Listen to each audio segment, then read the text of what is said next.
Okay, welcome to Girls Gank Squad. I know it's been a hot minute, but this week we got Coffee joining me. How are you doing, Coffee? I'm doing really good. How about you? I'm fantastic. We also have two fresh new teams joining us this week as our returning winners are taking a break this week as a couple of them have things going on. So instead, we're going to have two brand new teams here, and they're going to take on the winners, Swappy Seconds, next week. So I'm excited to get into these games. We got, like I said, two fresh new teams and some fresh new faces as well, including Coffee, as he has never casted Girls Gang Squad before. So I'm excited to have him on here. I'm excited to be one of the girls. It's what I've always dreamed of. I'm excited. I'm going to get the readies in chat, and we can look to get into game number 1 of our best of 5 series. It does look like Team Show Me Your Rubies is ready to go, just waiting on that ready from Squishy Potatoes. In the meantime, hi chat, how are you doing? Luminaire, Dax, Bex, how are you guys? Breakwood! Coffee, best teammate ever. I have just loved getting to know Breakwood and play with her for Heroes Lounge on Careless Badgers. It's been a really big treat, and I love you too, Breakwood. Breakwood's awesome. I've known her for quite a long time. In the first, the real early days of Girls Gang Squad iterations, where it was really just like 5 of us playing every single week, I got to know her then. Okay. So you guys are OG. You know way back.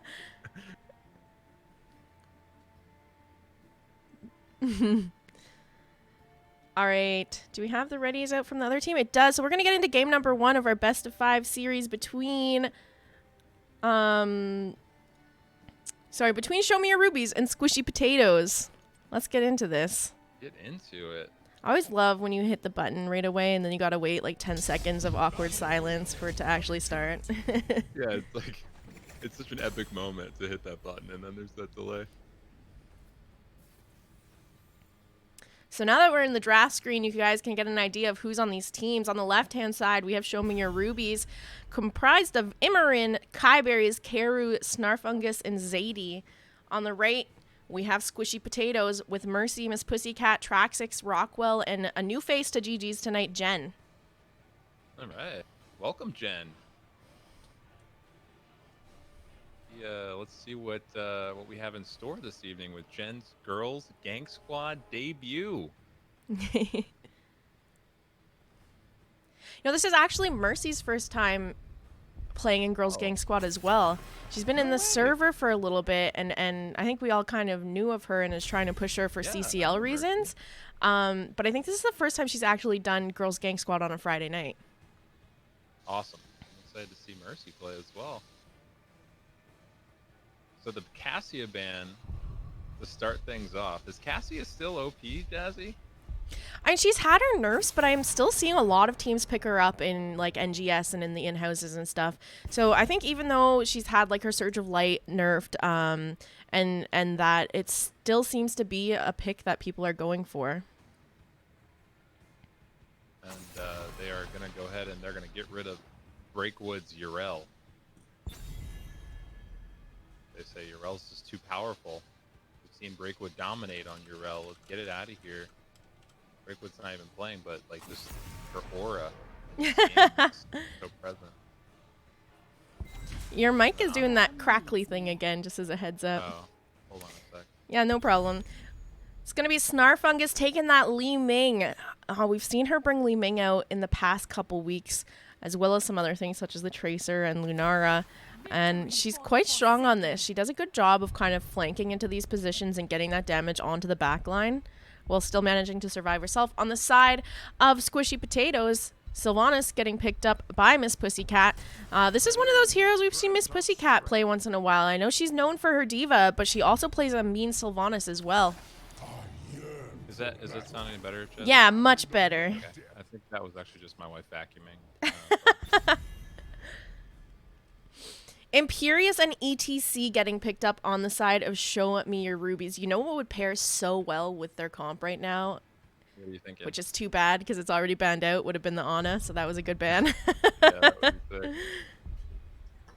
I was kind of hoping to see some Diva tonight out of Miss Pussycat. Her Diva is legendary. I don't know. It's so powerful right now, though. I don't know if we'll even see that hero played. Yeah, I know that there's been chat in there in team comms about banning D.Va first round, so I don't know if it's going to be able to go through. And I think too that there isn't a solo lane player, like a true solo laner on the side of Show Me Your Rubies, so they're a little bit afraid to let the D.Va go through because they don't have somebody that's comfortable in that role to go against her as well. Yeah, D.Va is oppressive in the solo lane as is, but if you don't have someone that's extremely comfortable filling that offlane role, going up against a D.Va, that's double the power. That could make a bad situation worse real quick. Absolutely.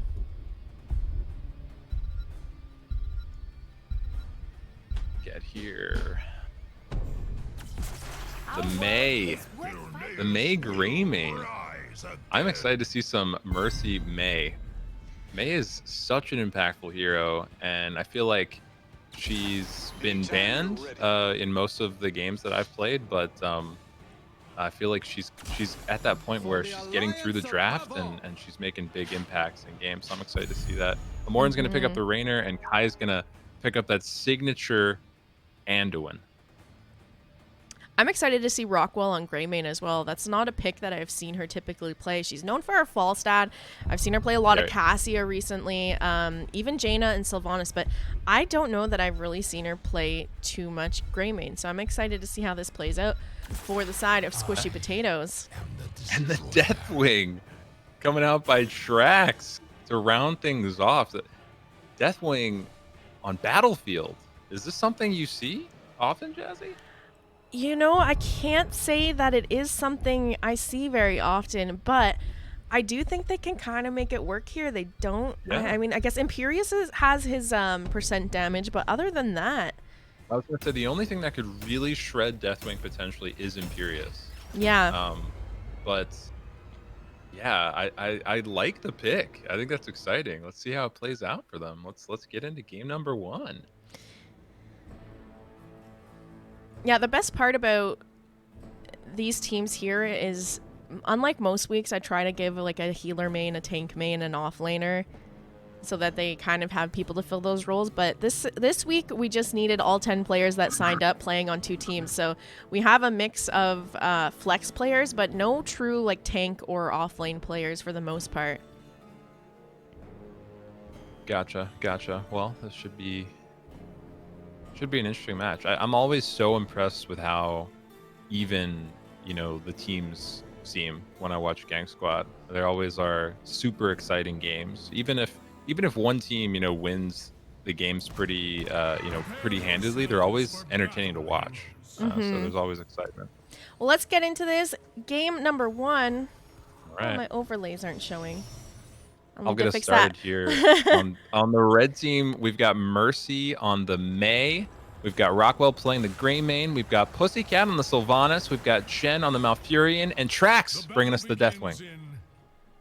Why don't you go over the other team, too, while I fix my overlay? And on the blue team, we've got Imoryn on the Rainer. We've got Kairu on the ETC. Kai on her signature Anduin. And Snarf on the Li Ming, and finally Xatiie rounding us out on the Imperius. Let's see how the Imperius Deathwing fight goes in the top lane. It's going to be exciting. Roqwell's getting a little cheeky here. She's waiting in the bush top lane. Kind of want to see what happens up there. All right, overlays fixed. Good enough. Good to go. All right, good enough. Get Roqwell. Yeah, is Xatiie gonna fall for this? Am I gonna get this pick, or is she just? No, I think she recognizes that Roqwell has not shown bottom right now. Maybe not. I don't know. Roqwell coming out right now, gonna get some damage on Xatiie. She's gonna walk away. She's gonna be fine.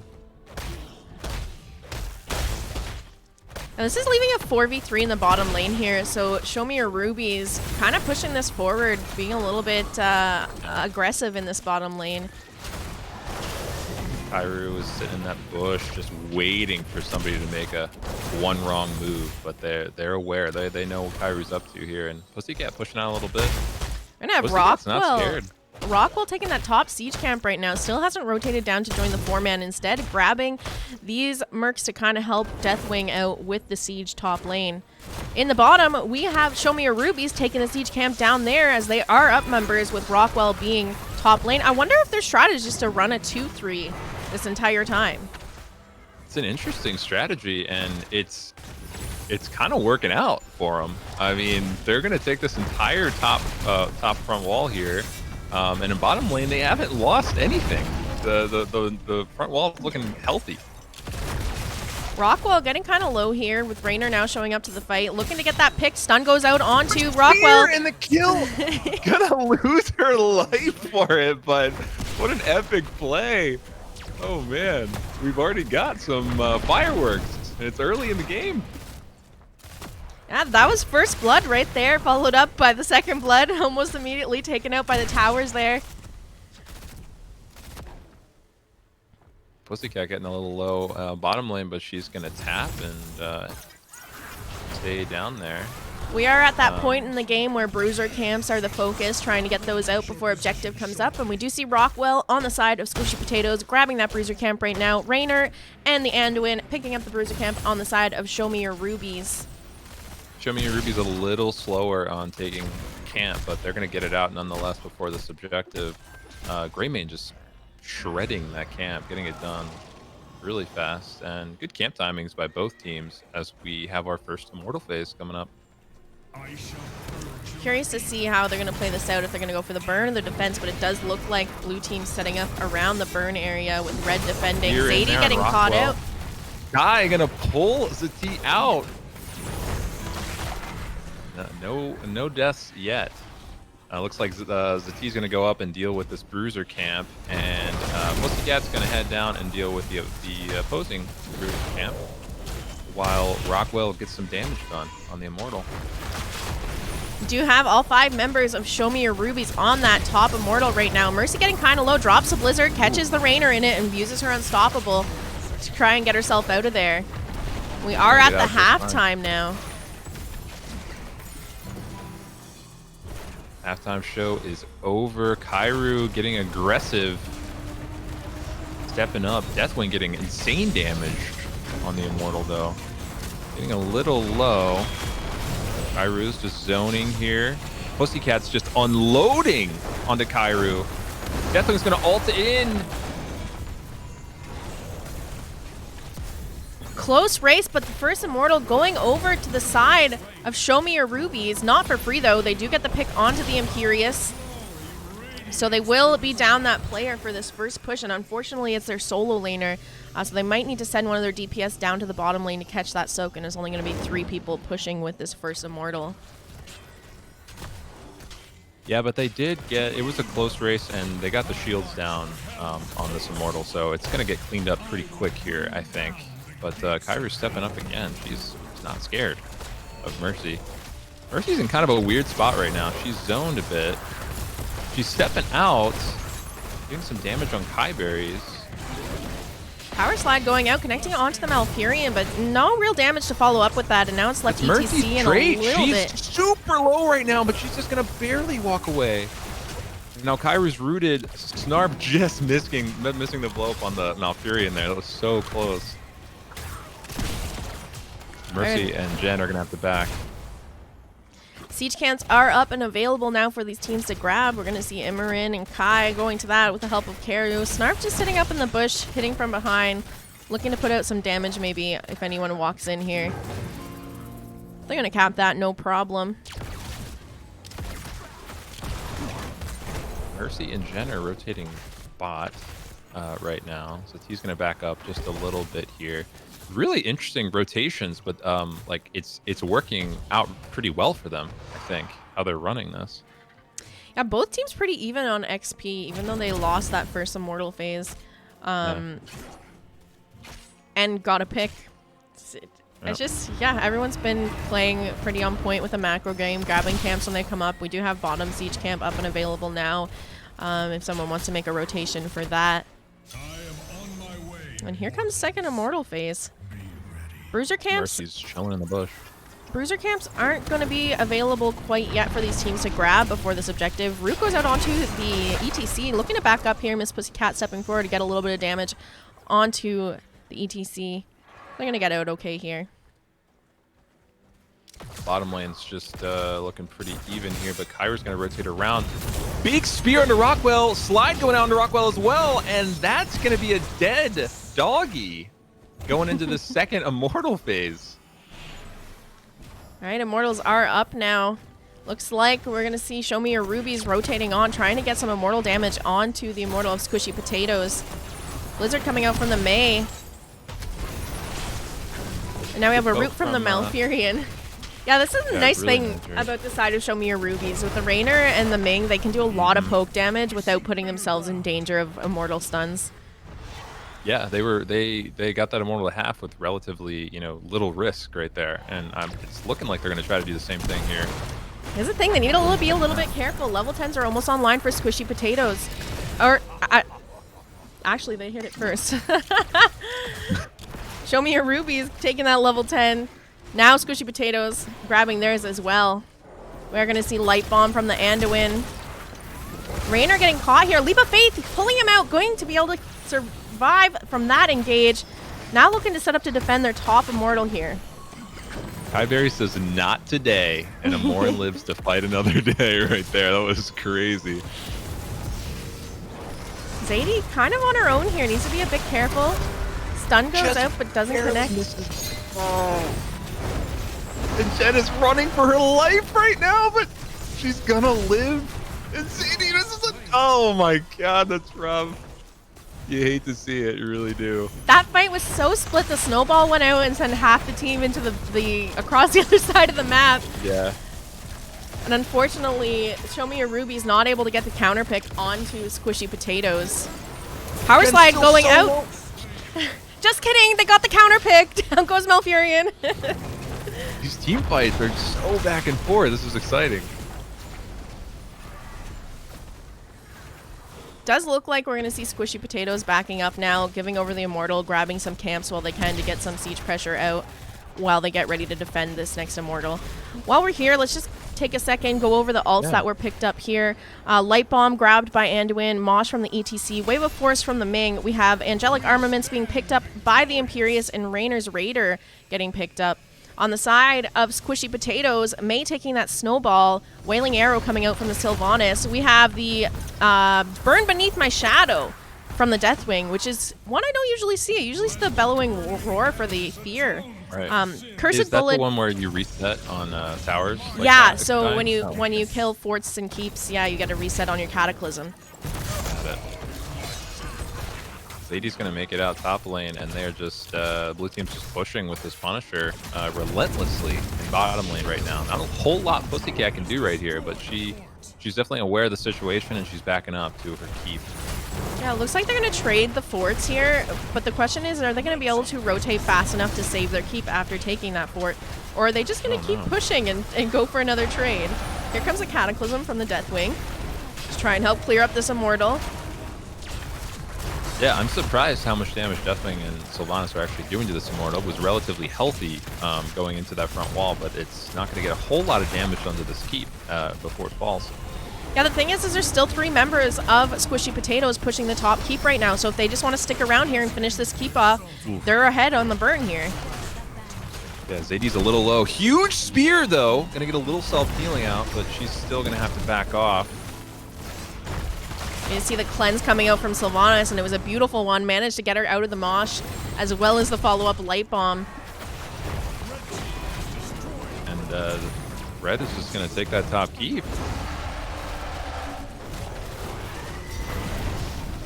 Beautiful stun coming out from the Deathwing, connecting onto the Anduin and the Li Ming. They managed to get that pick onto the Anduin. The rest of the team quite low, needing to run away here. Greymane and the rest of the team on Squishy Potatoes still pushing in, getting some keep damage here. Yeah, stun goes out onto the Malfurion. Blizzard is out from Mei, but it doesn't matter as Xatiie pops out unstoppable. They get the pick onto Malfurion. I'd say worth though. The core's at 60%. They didn't lose their keep, Coffee. Look at this keep. It's at 1 HP. Wow. I think that they initially just wanted to trade keeps there, They ended up not getting to keep bottom and losing their top keep and some core damage. Xatiie is in here, getting quite low. She's going to get picked off, but the rest of the team of Show Me Your Rubies around maybe can get another pick here if they're fast enough, but it looks like they don't want it. Yeah, I think they're aware that any fight that happens right now, Blue's going to back off. They recognize it could be a 4v5 quickly. They haven't seen Malfurion yet, but they recognize that Mal could be pretty close. Bruiser Camp now looking to be invaded by the side of Squishy Potatoes here. Show Me Your Rubies starting it up, but this is a 4v5, as you said. Xatiie coming up in 1 second, but not soon enough to get here for this fight. So this Bruiser Camp going to go over to the side of Squishy Potatoes. Yeah, those are really good invade heads-up play by Squishy Potatoes to recognize that they had that numbers advantage and the Immortal phase was starting. So good on them getting that out. And now Blue team is going to have to deal with that while Red just gets some free damage done on that Immortal. They're going to bring it to halftime. Now, luckily for the side of Show Me Your Rubies, level 16s aren't quite online yet for Squishy Potatoes, so they still have an opportunity here to fight on equal talent tiers. Yeah, equal talent tiers. This should be a good team fight here. Power slide going out onto the Sylvanas, followed up by the Mosh. We do have that the snowball interrupting everything there, and out comes the Wailing Arrow from the Sylvanas. Imperious getting chased down. She pox that Angelic Armaments, looking to try and get that kill onto Sylvanas, and she is going to find that there. She's still surviving for now, but again, quite low. In the meantime, Immortal getting picked up by the side of Squishy Potatoes. Kiyeberries on the retreat now. She does pop that Unstoppable, but Mercy has no mercy, staying on Kai for as long as she can here. But she's May, so she's just gonna walk right out of there. Really, really good play right there to get that pick. But the Immortal does go over to Red, and they are pushing as 4 in the bottom lane now, while Blue has to clear top because they had the Bruiser Camp still pushing top lane. Hi, Kagiri. Yeah, Coffee's co-casting with me tonight. What's up, Gank? Hi. Yeah, you know what I love about Squishy Potatoes is even though this is their first objective that they've won, they've somehow managed to find more value out of not winning objectives. They've got all these structures taken down and are now sieging onto this keep here. All 5 members up and available for this push, and level 16s online. This definitely could turn into a core call here. It's just the talent disadvantage here from Show Me Your Rubies is devastating right now as Squishy Potatoes pushes with the You see Xatiie land a 2-man stun there, get a ton of damage out onto Jen and Miss Pussycat. Light Bomb comes out, but it does not connect onto any members of Squishy Potatoes, and now the Immortal is stunning out Xatiie here. They do manage to kill this Immortal, and the core damage is going out. Stun connects onto the ETC. There's a little bit of a fight happening between Xatiie and Mercy in the backline. Cataclysm popped by the Deathwing. Here comes the Wailing Arrow. Connects onto 2 members of Show Me Your Rubies. We're going to see the Li Ming fall. Core, 5%, 3%, and it's down. GG's. Well played. First win of the night going over to Squishy Potatoes. That's the first objective they won, and they just took it and ran with it. That was impressive by Squishy Potatoes. Super, super fun game to watch, and you know, kind of an impressive ending. Yeah, you know, I love seeing these teams come in here and get value even when they're losing these Immortals, as I was saying, or, you know, other maps on objective phases, they end up taking camps or trading forts and keeps. And it really plays well when they end up winning a team fight in the later game. So it was great to see that here. Squishy Potatoes taking that first game of the night. Let's take a look up this stats screen before we move on to our next game here. I mean, I feel like the Greymane was just doing... You take Greymane and they're just like, you know what? Having Greymane on our team is just as good as winning Immortal. Let's just push. Right. Greymane is just such an all-around good hero right now. I mean, he's not overpowered, right? But he's a jack of all trades. He can get everything done. He adds so much to the team fight, then he disappears for a bit and gets a million camps, and then he just like sieges, you know, towers and forts down, and he's just so good at everything. I mean, having him on your team is just an asset. What's even crazier is when they decided to just do that trade thing, they didn't even have the Sylvanas with them to shut down these forts and stuff. They just took Greymane May and went at it I think Deathwing was around, or Malfurion was around as well. Yeah. And Pussycat was just in bottom lane defending against the Immortal and actually saved the keep, which was nuts. And found a pick too. Yeah. On the retreat with the help of Deathwing. So quite well played, and some great shot calling coming out from Squishy Potatoes tonight. Let me hit up the teams, pop back over to us, and we'll see where we're going for game number 2 here. The first pick map pick option is going to go over to the losers. Show me your Rubies. So I'll hit them up in Discord, see what they want.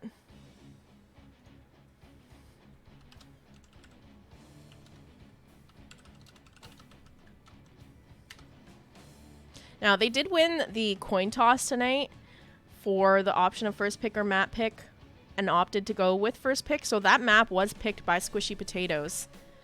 Gotcha. And won by them. And it looks like they're going to stick with going first pick here. I feel like they had a super clear strategy in terms of what they wanted to do on that map. And it felt like they almost wanted to give those first 2 objectives and really kind of push later with Sylvanas. I don't know. It seemed very specific. All right. So like I said, it looks like we're going to have Show Me Your Rubies grabbing that first pick. So I'm going to reach out and see what Squishy Potatoes wants for a map pick.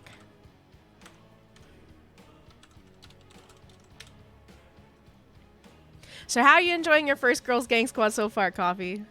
I'm really enjoying it. It's fun. It's so weird because here's the thing. Like I know all of the players, right? They're the best of us, in the community, and it's like we're hanging out with friends. The only thing I don't know that I'm trying to get more accustomed to are these team names. Show Me Your Rubies and Squishy Potatoes. It's like, how do you say that without laughing and like just stopping the cast? But yeah, for the longest time I was coming up with all the team names myself, but once I got the Girls Gang Squad Discord up and running, I was just like, I am running out of ideas here. You guys tell me what you want to be named. Yeah, Squishy Potatoes and Show Me Your Rubies. Okay, got it. Show Me Your Rubies makes sense. I get that one. We have a Deckard Cain player that was abusing that overpowered Ruby talent for the longest time. I get it, but Squishy Potatoes is like, I don't know what to think of that, but okay. All right, we do have this lobby up if you want to join in here. I'll get the lobby link out to the teams. Here I come.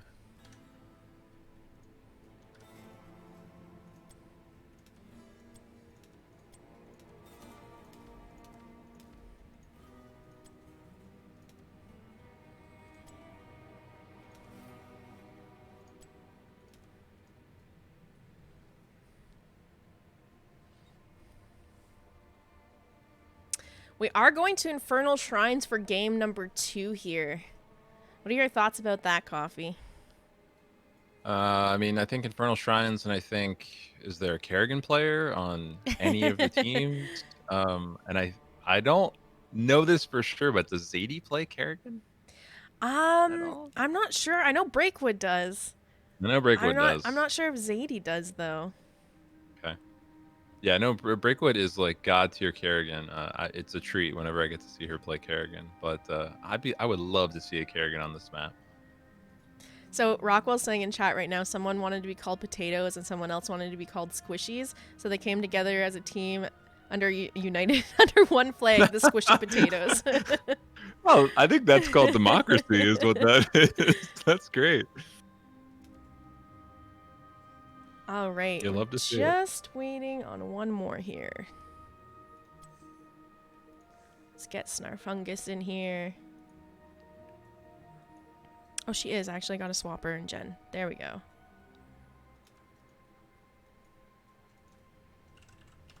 What I would really like to see, I don't know if she's been working on it at all, but I know Kiyeberries, plays support pretty much exclusively, and I know she was trying to figure out what the next kind of S tier support is going to be after the Rubies nerf, and I feel like it's Stukov right now, but I haven't really seen Kiyeberries play much Stukov, so I would really like to see her bring out Stukov and try him out and see what that looks like. I've been seeing a lot of Anna And I've actually, yeah, a lot of Stukov too. So maybe you're onto something there. I think he's kind of like the new it guy, and I feel like you can set up so many things with your silence. You can make plays with your shove if you go that talent. I don't know. I think he's really, really good.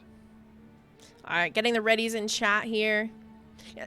Stukov is definitely one of those more fun healers to play because there's a lot you can do to set up kills and stuff, especially if you're taking the route into silence talent. Yeah, he's really fun. Yeah. He's also like he kind of wins in trades too. Like I've seen a Stukov just go into the off lane to catch soak and sort of bully the off laner out. I don't know. He's got that big arm. His pimp hand. So. Well, here we are, game number 2 of our best of 5 series. We see Squishy Potatoes up 1 game after grabbing the win on Battlefield of Eternity. Let's see if Show Me Your Rubies can pull out a win to tie up the series. Yeah, Show Me Your Rubies has first pick here, and I'm really curious to see what they prioritize. If they go more in line with like what they think is just overpowered in this meta, or if they know that they play certain heroes, really strong. If they prioritize their tank or their healer. I want to see how they answer that first game and where they want to how they want to take the second game. Yeah, I mean, I wonder if in the first game they had just left Immortal and gone to defend, if it would have turned out better for them. Because they could have had 5-man on the defense, and somebody still would need to be defending the Immortal push on the side of Squishy Potatoes, so they could have ended up winning team fights there instead of just trading. I think you're right. And if they would have done that, it probably would have been Sylvanas defending Immortal only. We're going to see the Falstad target ban onto Roqwell, and Urel taken away as well here by Squishy Potatoes. So who's the Urel player on I don't Show Me Your know. Rubies? Okay. I honestly don't think any of them play Urel, because none of them are offlaners. Maybe Xatiie does, but... Xatiie, yeah. Okay. I'm not sure. Diva ban, not too surprising here, as Miss Pussycat is a Diva main. And they just don't want to deal with that. And then once again, we're seeing the Ana ban as well. Yeah. No surprises so far. The only thing I'm not sure about is the Urel, but maybe they know something I don't, which is very likely. Let's see what Show Me Your Rubies picks up first here.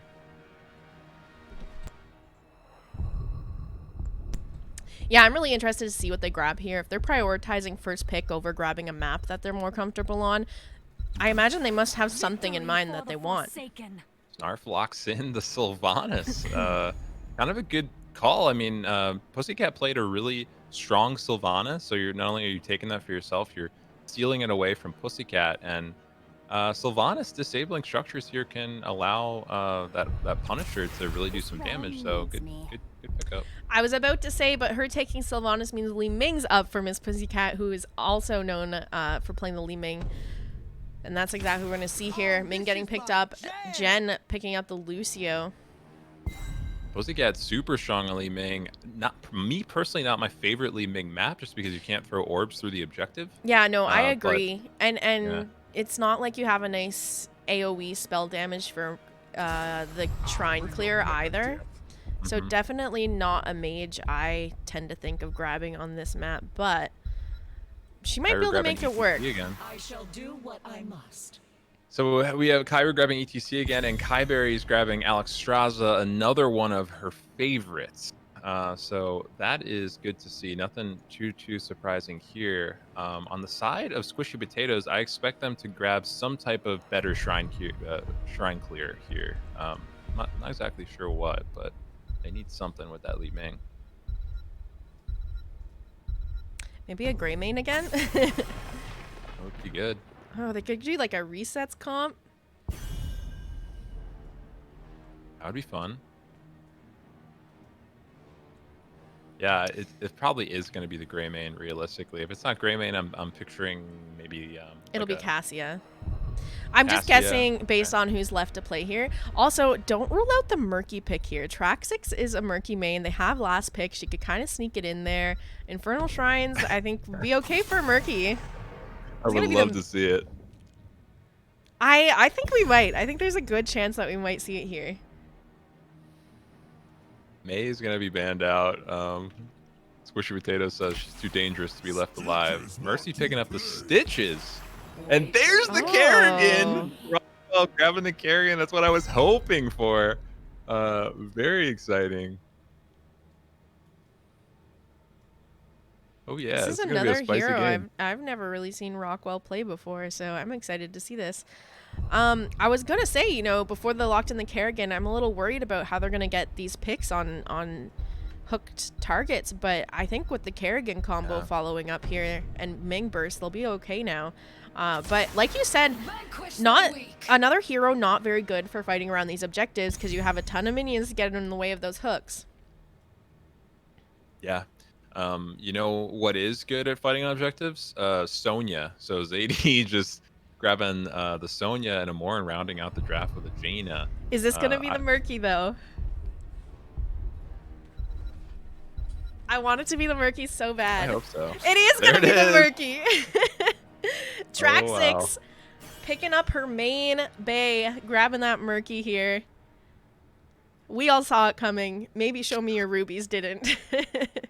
I don't know if they did, and I think that Traxex is going to be just toxic towards Show Me Your Rubies. I hope that they're in for a long, frustrating game because that's what Murky is made to do. And there's a lot of excitement in chat for this Murky pick.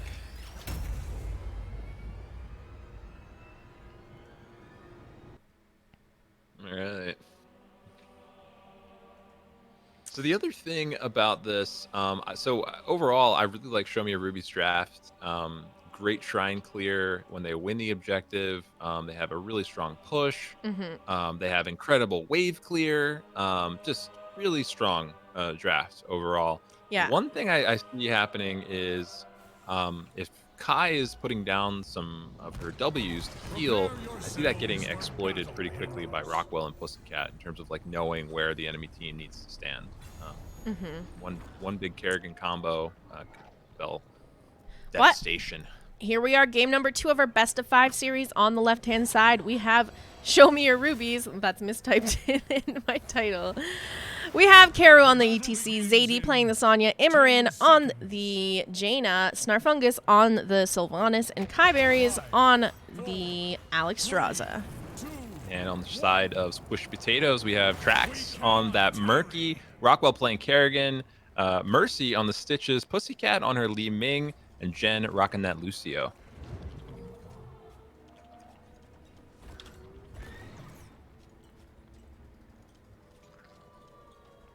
All right. Red team already splitting off to catch Soak in the top and bottom lanes. Not looking to do that 5v5 in mid that Show Me Your Rubies is set up for here. Yeah, Show Me Your Rubies wants to fight a lot, I think, as much as they can. And I think the opposite is true for Squishy Potatoes, right? They want to fight as least amount as possible, as they can. Roqwell getting some damage in on Cairu. Snarf firing back. Gonna get Roqwell kind of low here, and here go the rotations. Yeah, look at Murky too, doing the rotation down to mid to catch a mid Soak, so that wave's going to be crashing on the mid fort wall if Show Me Your Rubies doesn't rotate to grab that. We do see Snarfungus going up there now, but that leaves it at 3v4 in the bottom lane if Squishy Potatoes wants to try and do something here. Yeah, and I think that's gonna be the plan on the side of Squishy Potatoes to just have Murky double soak top mid, and for them to run it down bottom as 4. Now look at Mercy setting up in this bush here, looking to catch someone on the rotation. Camps are up. It does seem like we have the Carrigan and Li Ming picking up the siege camp of Squishy Potatoes, but Mercy not going to let the siege camp over here necessarily go for free. Yeah, Mercy is just bullying them, and Cairu sees all the members of Squishy Potatoes. She's going to back out a little bit here, but she's going to be fine. Murky just continuing to do what Murky does. Now with the siege camp might get a little more done. Xatiie just kind of chilling in that top lane right now. So, are you going to see the Carrigan rotate up to help him clear out that camp for a moment as well? And that means 4 people on the side of Show Me Your Rubies looking to cap this bottom siege camp. Hook goes out, does connect onto Snarfungus, but followed up by the power slide from ETC peeling for her. Camp is going to go over to the side of Show Me Your Potatoes, but is it going to be for free? ETC getting quite low here. Yeah, and now Snarf's in a weird spot, but gets out of there. And Roqwell's going to have to clear up this camp, I think, before they continue to rotate. And we now see Sonya rotating down to catch the mid-soak for her team, as Murky has been doing on the side of Squishy Potatoes tonight. Yeah, I was going to say, I think, you know, Sonya can double soak as well as any other hero, really. She's just slightly behind Murky, but there hasn't really been any XP loss. So I think all is well in terms of these teams and it being an even matchup. It looks like Squishy Potatoes is going to start their Bruiser camp slightly faster, and then we'll be heading to the objective. And one of the most important things about having a CairuCan on your team for this map is ensuring that you're to the objective on time to start burning it right away. They're opting to grab that Bruiser camp first, but it doesn't matter because Show Me Your Rubies also stopping to grab theirs along the way. Yeah, and the interesting thing here is I think in terms of a 4v4, Show Me Your Rubies actually might have a weaker comp without Sonya, a weaker team fight. I'm not positive on that, but we're going to see how this first kind of team fight on the Shrine plays out. ETC pushing in here, looking to try and find something. Power Slide goes out onto the CairuCan. Damage from Imoryn going out, followed by the Sylvanas as well. She's going to be able to back out here, but now Control going over for the time to the side of Show Me Your Rubies. 5 to 17 in those skeletal defenders. And climbing. Cairu getting a ton of damage here. Power Slides out of there. She's going to be able to escape, and we have the Dragon being popped by Alexstrasza. Big heals coming out from the Alex. Going to be able to heal up her team. Look for the re-engage here. Yeah, and while this whole team fight is happening, I hate to point it out, but Murky is forcing Xatiie to lose XP. That's out rotation. It's a close race for this Skeletor defenders here. 29 to 26. The CairuCan combo and a Kiyeberries, she's not going to make it out. She gets a W down beforehand. It heals up Imoryn, but they are going to have to back out, and Squishy Potatoes is going to take this first shrine. And we start to see that XP lead widening up here. Squishy Potatoes almost a level ahead now on XP, with the Murky being able to out-soak Sonya. We can pop up and look at these stats here. Has almost, you know, a little less than 1k over Sonya in the XP soak. Yeah, Sonya's doing pretty good, but you know, the longer those shrine fights last, it's just such a win for Squishy Potatoes.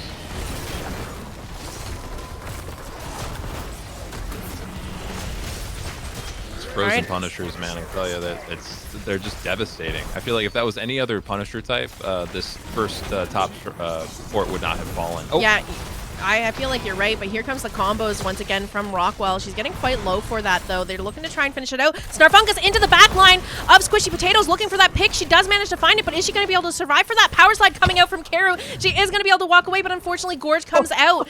Now Cairu in behind the wall of Squishy Potatoes. She's going to fall for that. But doing what a tank must do. Oh no, here comes the Octo Grab as well. Oh no. Oh no. You hate to see that, you really do. Wow. And now Imoryn's getting... Oof. I don't think Imoryn's going to walk away from this. Yeah, what a turn. That was such a back and forth fight. As Squishy Potatoes was pushing and Show Me Your Rubies came back. Roqwell was so low, and Snarf went in, got the pick, and then walked away. Cairu got eaten. It just what a chain of events there. I did not see that one going that way, but Squishy Potatoes in a pretty good lead right now. They're going to try to widen this lead. We do have level 10s up now and available for both teams. As you saw, the Octo Grab from Murky being picked here. We have CairuCan we have CairuCan choosing to take the Summon Ultralisk here. Gorge being grabbed by the Stitches as we saw before, Wave of Force. And here comes the stage dive from ETC, landing onto this Stitches, followed up by the Power Slide. Xatiie getting really low. She's going to get picked off, not for free. Stitches falls as well here. Pufferfish out from the Murky. No one standing in that, though. Now Cairu just kind of stuck here. She's getting quite low. Combo comes out from the CairuCan. They don't find the kill onto Cairu, but they do find the kill onto the Jaina, as well as Snarfungus falling here. Yeah, Squishy Potatoes lost Stitches there, but another really great team fight on the side of Squishy Potatoes. The combos from Roqwell are devastating. I'm going to see Squishy Potatoes start to siege up this mid fort a little bit here. Next objective is spawning in the bottom lane.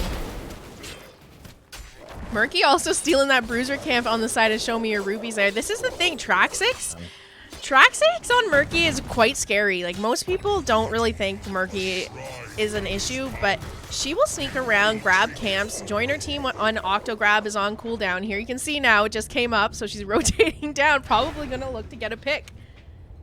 Yeah, that last team fight actually initiated with an Octograb onto the Sonya, which was kind of, I mean, it was really hard for them to come back from that, and Squishy Potatoes ended up winning the whole fight. Oof, these blind hooks coming out from Mercy. She's gonna get one, and it's gonna be pretty devastating if the initiation starts that way. Roqwell starting on the shrine here. Kerrigan's shrine clear is just insane, and the fact that she got started first is going to be a big help here. Lady's just spinning, but the stage dive comes out onto Roqwell. Big slide. Jaina dropping a blizzard.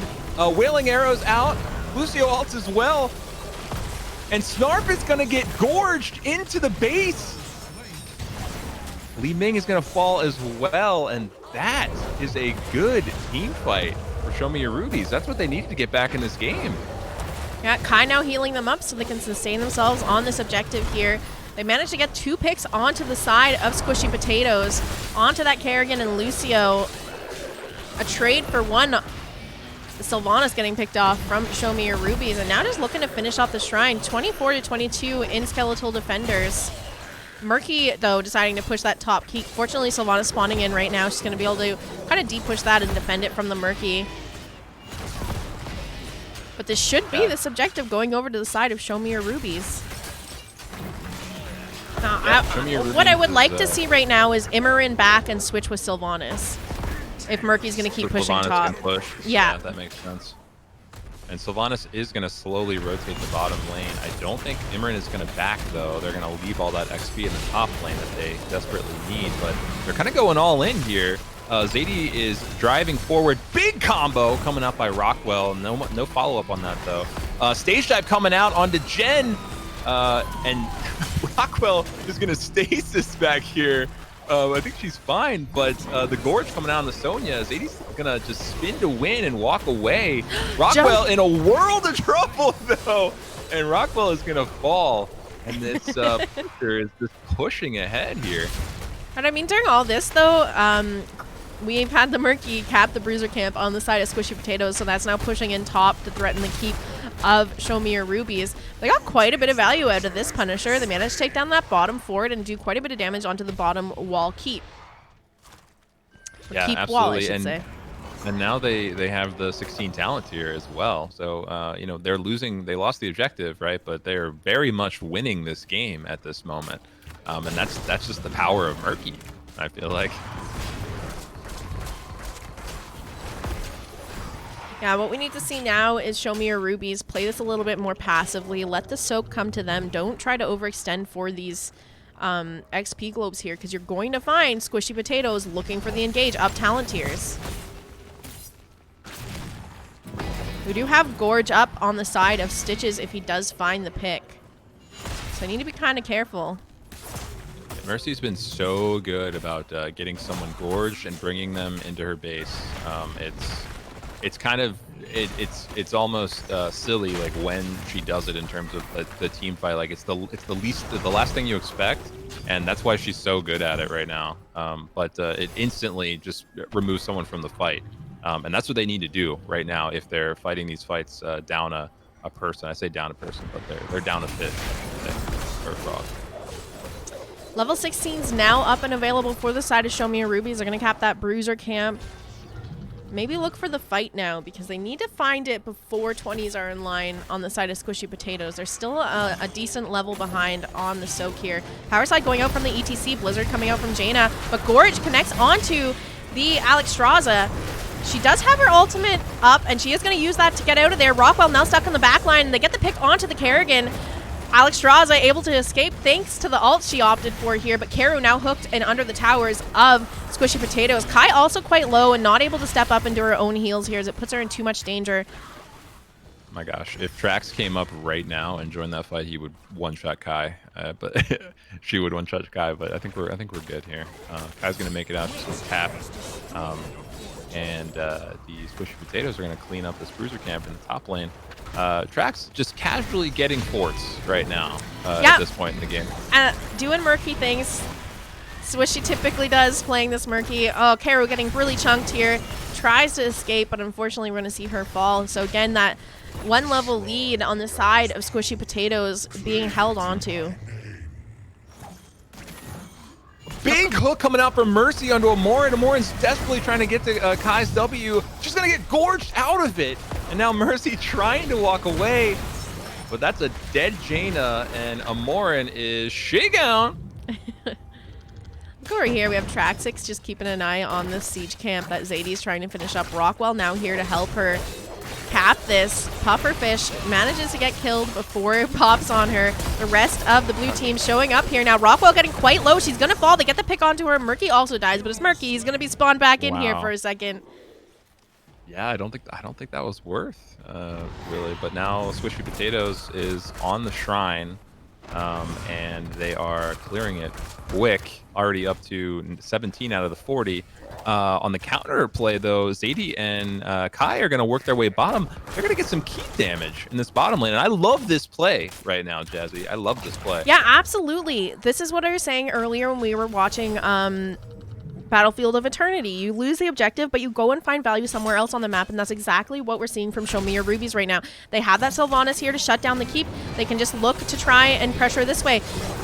Stitch is also getting caught here. Gorge goes out onto the Sonya. She's going to get dumped on the mid keep here. Traxex rotating down, has that Octo grab up to use if she wants to, but they're going to be able to secure this keep, maybe even look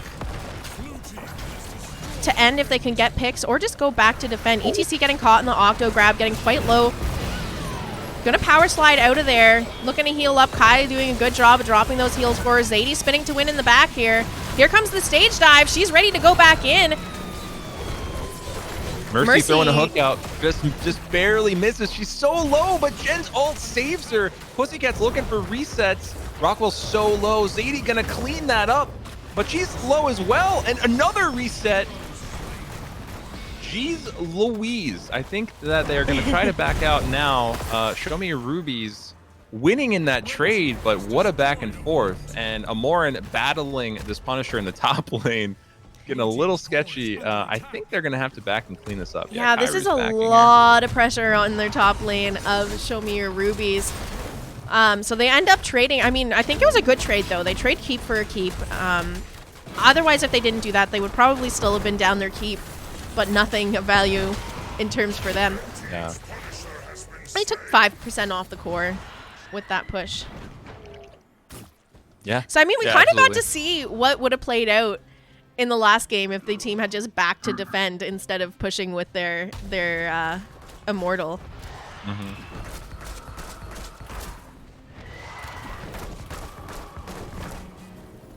Yeah, and you know, Trax, she is a nuisance. She's just continuing to get these camps, and you know, let's see what she's gonna do here. She's chilling in mid right now. She's like, okay, now it's safe to soak. She's gonna go grab this this wave here, and just what I want to see right now is this level 20 team fight, and it could decide this game, as there is a keep down on both teams. I just want to make sure.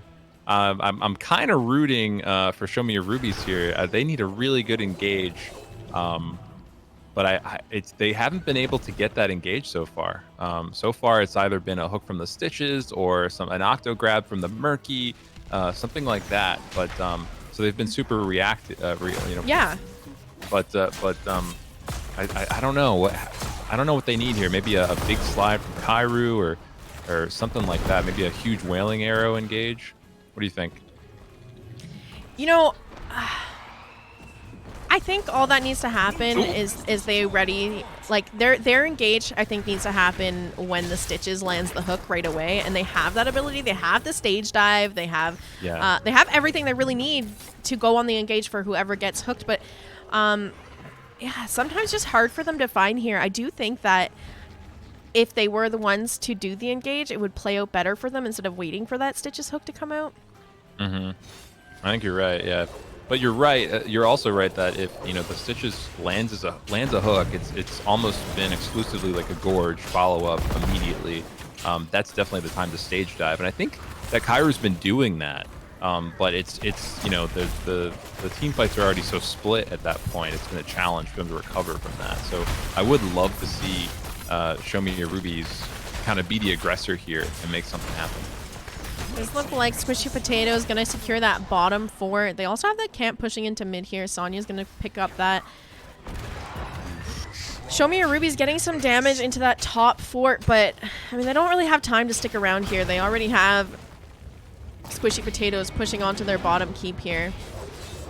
Fortunately for the side of Show Me Your Rubies, this objective spawning in the mid, so equal kind of advantage here in terms of forts and wells to fall back to.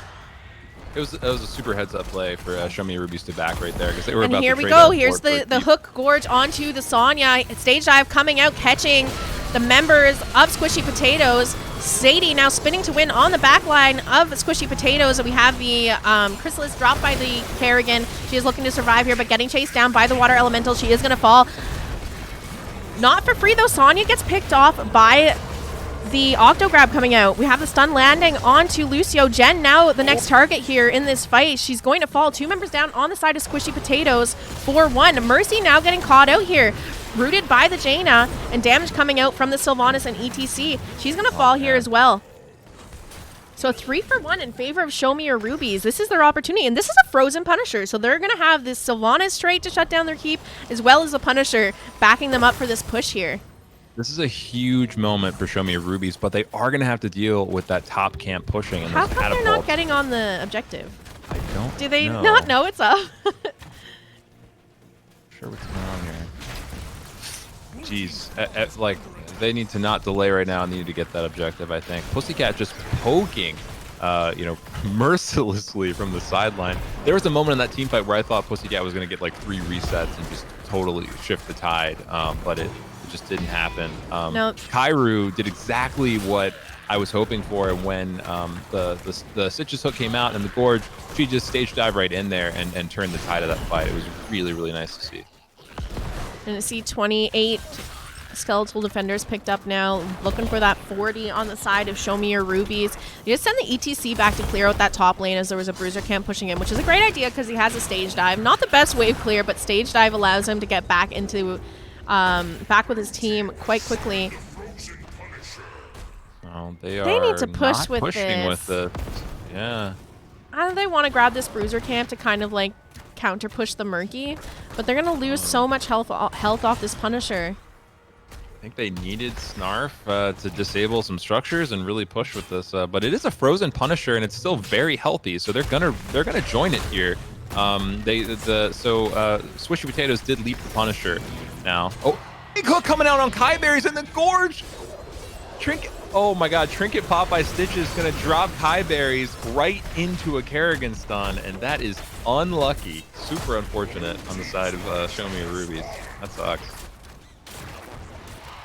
No, I just think they played that wrong. Yeah. That is a bummer. mean, I was really hoping that was the turnaround right there. Yeah, and I think it should have been. Like, you have an ETC on your team. All you need to do is go with that Punisher. It's a frozen Punisher. It's going to be shutting down those towers and keep, and follow up on the slide. Punisher jumps, and you slide onto that target. Here comes the Sage Dive out from the ETC. Silence connecting on. And everyone is just melting on the side of Squishy Potatoes. Guess they don't need that objective. 3 members down on the side of Squishy Potatoes. They can now look to end out the game bottom lane if they want to. Let's see how they play this. Please don't stop to do camps again. Pussycat's just melting them though as they keep going. Okay, they're just trying to end this out here, I think. Wow, what an impressive turn. I think they're gonna try to end this out here. Can they do it though? I'm really nervous for them because Pussycat is a reset machine, and she's out for blood.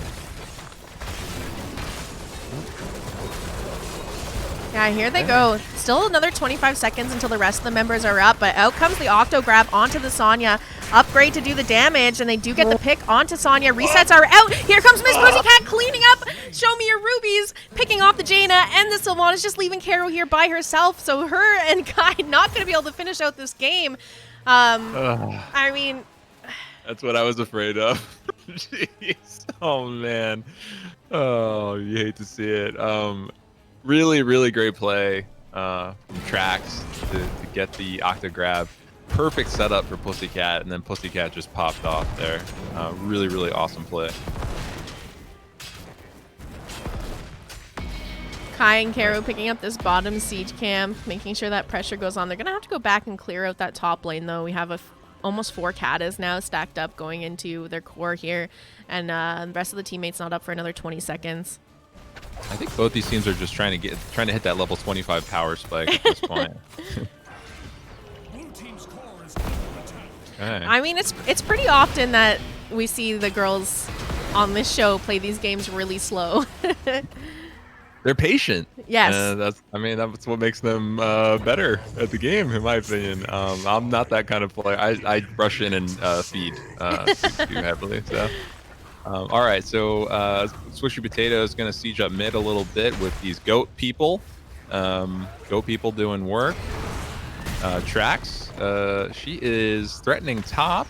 Going to draw the attention of Show Me Your Rubies a little bit here, but nothing too serious. Man, these goats do some serious work on shrines. Holy crap, they just took out that front wall and like they melted it instantly. All right, so Squishy Potatoes are going to start on the shrine. Roqwell is arriving. They're going to clear this really fast. We need a reaction here from Show Me Your Rubies. They got to get there quick. Yeah, ATC looking to clear out that wave that's heading towards their core and stage dive in. Here comes the Hook Gorge out onto Sylvanas. It's got that Gorge upgrade, so we're going to see Jaina and the Alex getting picked off. Jaina popping the ice block, but stage dive coming in a little bit too late here. Already 2 members down on the side of Show Me Your Rubies. Xatiie spinning to win now, but I'm not sure if she's going to be able to live through all of this. Roqwell looking Kai's in dragon form. Anything's possible when Kai's in dragon form, though. You aren't wrong. Roqwell getting quite low. Going to pop that heal, though. Miss Pussycat is just cleaning up tonight. She really is. She's popping off. That was such a good team fight. It really was. But that's going to be a 4-0 trade. I think that Show Me Your Rubies did actually kill Murky at one point, but that's not going to matter in the grand scheme of things. In fact, that's going to make it so Trax can go and clear bottom while they march it down top with this Mortar Punisher. I don't think there's a way out of this one for Show Me Your Rubies. I think that this is the death sentence. Yeah, unfortunately, just not going to have the resources to clean this up. This game going to be going over to Squishy Potatoes here unless miracles happen. Miracles do happen in Gank Squad, though, so we'll see what happens. Oof. I know that Pussycat is popping off, but I gotta say, Mercy super impressive with these hooks and these gorges. That top lane fight right there on the shrine was won because Mercy ate the entire team. She's a hungry girl, and she just ate everybody. Yeah, I gotta say, I wasn't sure. Just a second, there's a timer going off, and I think it's for Scott.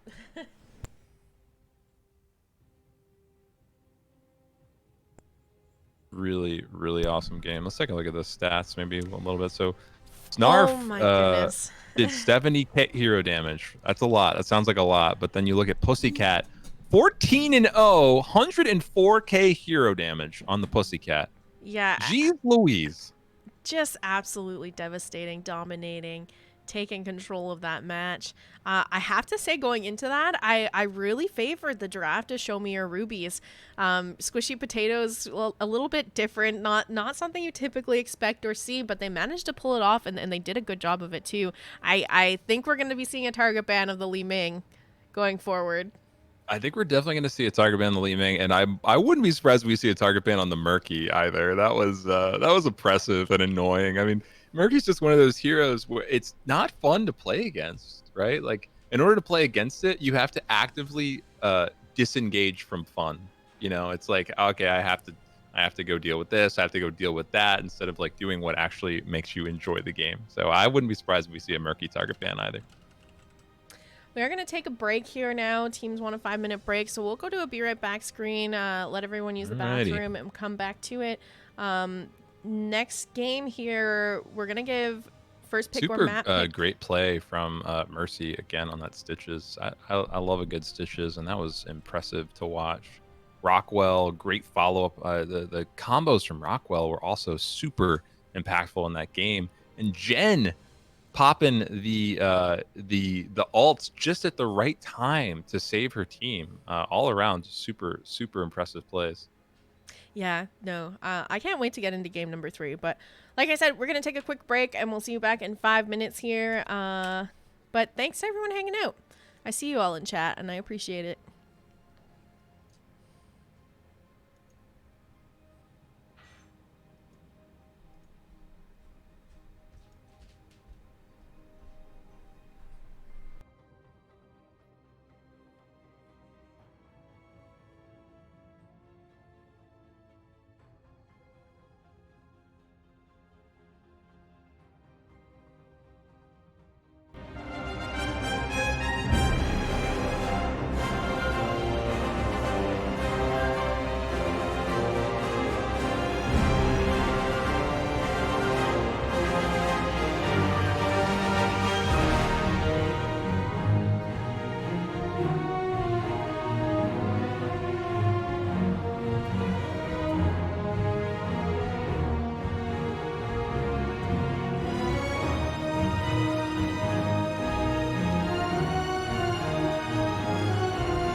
All right, and we're back.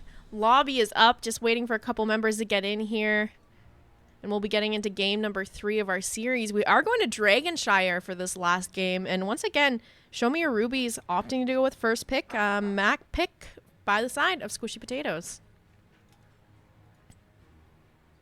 Oh, hang on. You're muted. Give me a second.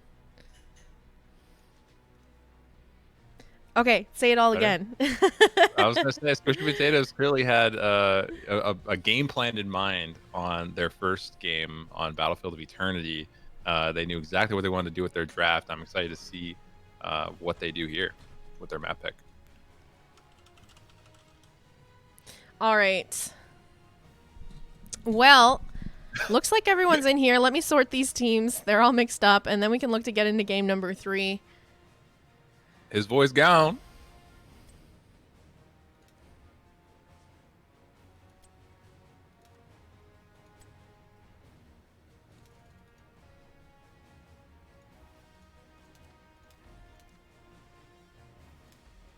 Yeah, I'm it's interesting that Show Me Your Rubies keeps going with that first pick option, even though it hasn't worked out for them the first couple games. I thought maybe this would be the time that they're going to opt to go to a map that they feel really confident on.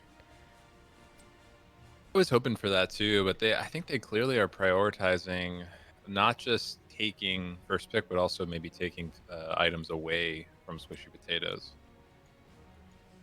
Yeah, I gotta say I'm a little bit worried for the side of Show Me Your Rubies. The one thing that they talked about in their chat, like I said earlier, was that they didn't have a true solo laner, and they wanted to avoid specifically maps like Dragonshire and Braxis Holdout, where it really is dependent on how your solo laner performed.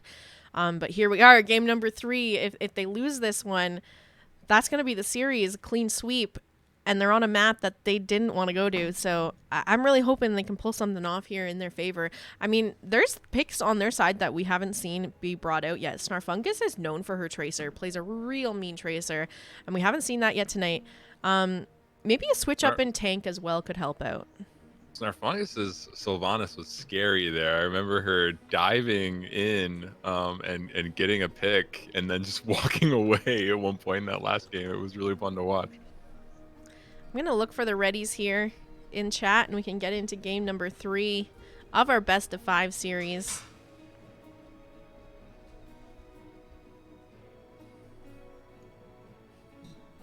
We have Paradox joining us in chat. How are you doing, Paradox? What's up, Paradox? Yeah, we were talking about, during the break, we were talking about the possibility of a reverse sweep, and I'm behind this.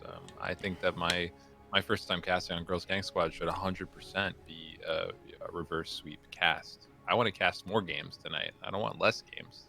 Yeah, same. We're still looking for the readies from Team 1 here. That's okay, though, because it can give me a minute to update the score on my other overlays.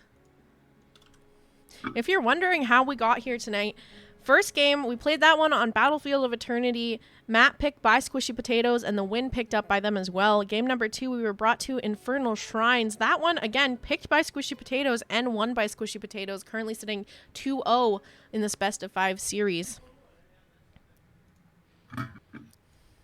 Yeah, and you're 100% right. I think that a tank change for Show Me Your Rubies could be beneficial, but Cairu is so dominant on that ETC. I don't know. I mean, there were most of the team fights where they really dominated were because I think Cairu counter engaged with either stage dive or slide and just really made things happen. So super impressed by Cairu on that ETC. All right, well, we're ready to get into this. Game number 3 of our best of 5 series, this time Dragonshire. All right. I know that Cairu also plays Joanna, so that she could switch to that. Maybe that would go a little bit nicely. ETC's great, and he's excellent in this meta, and I think he is an amazing tank. But when you're playing into something that can kind of poke him down before he has a chance of engage, he's not, one of the beefier tanks when I think of that. Right. He kind of just gets blown up. Yeah. You realize all of a sudden he's dead. When you're engaging for a power slide, you really need to be getting that pick, because otherwise you're left in there It's pretty easy to chunk down in ETC, and I think it was happening a lot of the time before he could really look for those engages. I mean, Rubies is going to start strong, and they're taking away that Li Ming. They do not want that to happen again. So Pussycat gets the respect ban. And then again, Squishy Potatoes does not want to play against Urel. What's going on here? Yeah, I wonder if Xatiie does play Urel. We're going to have to ask that in the interviews at the end. She must. She must. Well, we'll definitely have to ask. But I'm assuming Xatiie plays Urel, and Urel is a pretty scary hero.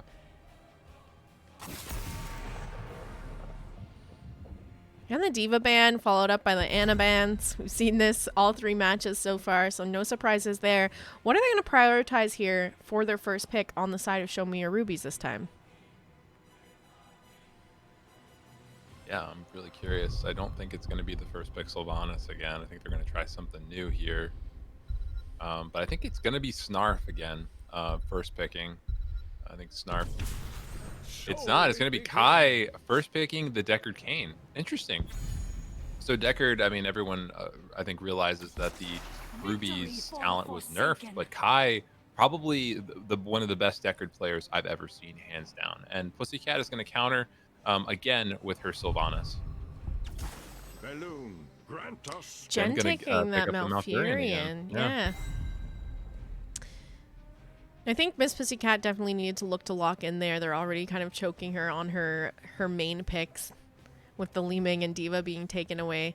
That leaves like Sylvanas, and I know she plays some Zag, but not usually a pickup that teams like to see. So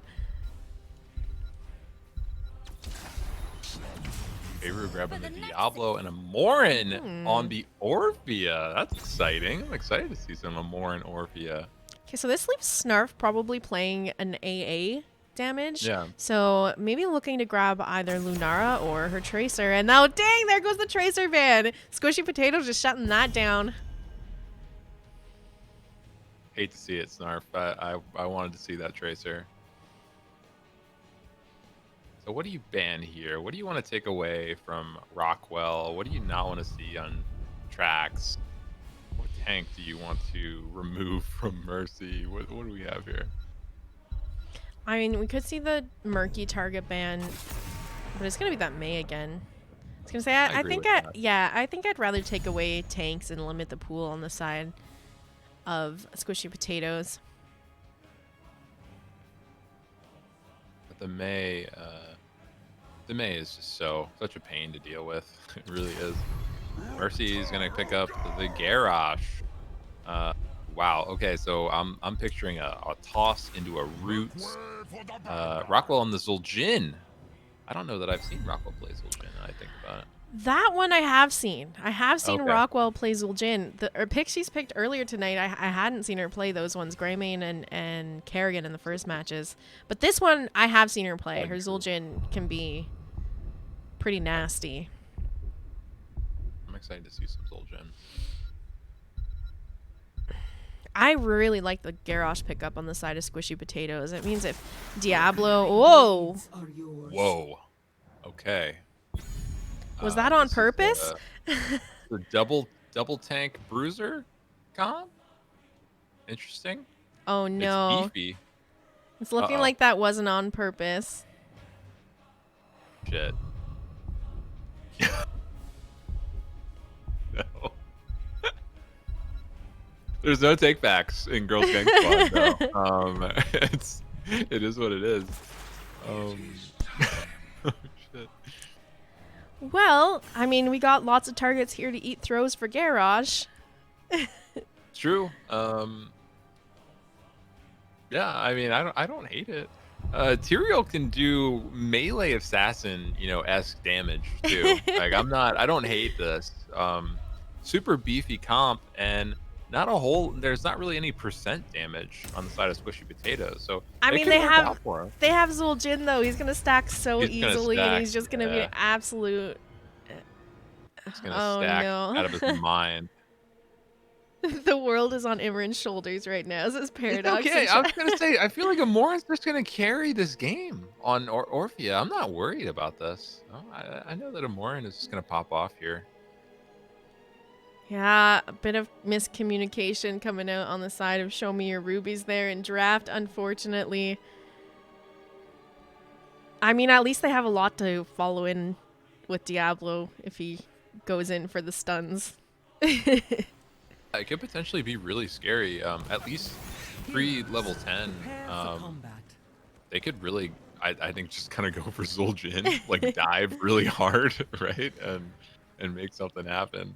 Well, here we are, game number 3. Kiyeberries, or I should say, Show Me Your Rubies on the left-hand side with Kiyeberries on the Deckard, Xatiie playing the Tyrael, Imoryn on Orphea, Cairu playing the Diablo, and Snarfungus on the Sonya.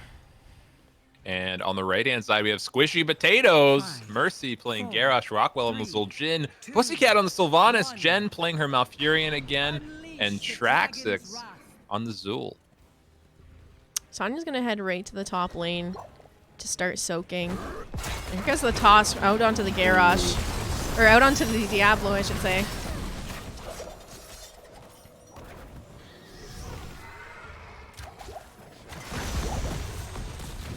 I'm a firm believer in the Kiyeberries Deckard Cane. And we have first blood already. Imoryn comes in hot and gets the kill on the Pussycat. Sonya back up in that top lane, catching the soak here. Potions around, so everyone getting healed up on the side of Show Me Your Rubies. There's a rotation now coming down into the bottom lane, catching soak there. We do have Siege Giants spawning in, well, all camps spawning in 10 seconds here. Usually teams like to pick up the Giants right away as soon as they come up before objective starts. Snarf gonna get tossed back in. Snarf in a world of pain here. Really good catch by Mercy. They're just going to start sieging up top here. Sylvanas using her trait, shutting down this top tower. And now moving on, trying to get this bottom one down as well, opening it up, making it a little bit harder for the solo lane.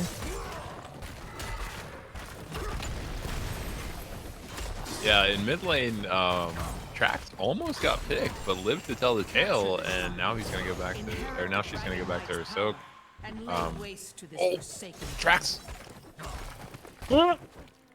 Xatie's so low. Can Trax finish her? Not quite. Look at Xatie. Xatie's walking back in. I know. She's not afraid. We do have that root landing from the Deckard, but no damage to follow up there. Trax is going to be able to walk away here. They have those Siege Giants to help them push in bottom, but look, top fort down. We really, Show Me Your Rubies can't let them do this. They did this on, the first map tonight, Battlefield of Eternity. They just decided to push down a fort uncontested. Now they're getting each other's camps. This is a wild game right now. The trade of each other's camps. I think ultimately the better trade is on the side of Squishy Potatoes, though, grabbing the Bruiser camp. Yeah, and now we have the Sylvanas straight back up again, and they're going straight for this keep. There needs to be a defense here. They can't just let them push this all the way in, but this is going to be a 4-minute game otherwise. Yeah, Trax super low in bottom lane, though. Uh-oh. Cairu! Big smash against the fort wall. That's good, at least. On the side of Show Me Your Rubies. And they are gonna defend top in time. They don't lose a keep. Need to be a bit careful here. Need to start backing out as Squishy Potatoes have already left that top lane. There's the toss stun onto the Diablo. He does manage to Q onto the Garrosh to escape. Kai is here to heal him up. Trax, she is going to have to clear up these Siege Giants in bottom real fast. And on the side of Show Me Your Rubies, they are rotating down, trying to make something happen in the bottom lane. Flip on a Malfurion. Jen, in a bit of trouble here. Imoryn getting a big bite. In the back lane, though, Miss Pussycat chasing down Deckard here and is going to Banshee out of there. They're looking for that pick onto Mercy if they can find it. But instead it's going to be the Zul getting stunned into the wall and blown up. Oh. Rubies are out. Team's getting healed up. Imoryn is here to carry the game. She's popping off. We called it. We knew it. She's here. She's here to dominate. She just has so much front line to support her in these engages. She doesn't need to be afraid. And this is Dragon over. and up and available for the side of Show Me Your Rubies if they can channel it here. Snarfungus also stealing this bruiser camp. Little sneaky sneak going on. Snarf is actually winning the game right now. By stealing that bruiser. Okay, and then we're going to have a little bit of a fight mid here from the Dragon. Kiru looking for the flip. Flips his old Jhin. Roqwell kind of in a bad spot here. Gonna walk away, and it looks like the first dragon is going over to the side of Show Me Your Rubies. Yeah, is this the new meta? Maybe this is the new meta. So this is the double tank bruiser meta, right? You see Diablo getting thrown behind the fort wall there, so she's gonna fall. Dragon just getting shredded super early here, so not much to be gained. Bruiser's already back up though. It's fine. Nothing to worry about. Look at these bruisers though. Did a little bit of damage to that top fort. Now finally getting cleared out by the fort. Diablo back up, gets tossed underneath the wall. Lands a flip onto Malfurion. No stuns coming out yet. Traxex now in the back line. This is damage. So much damage. Yeah.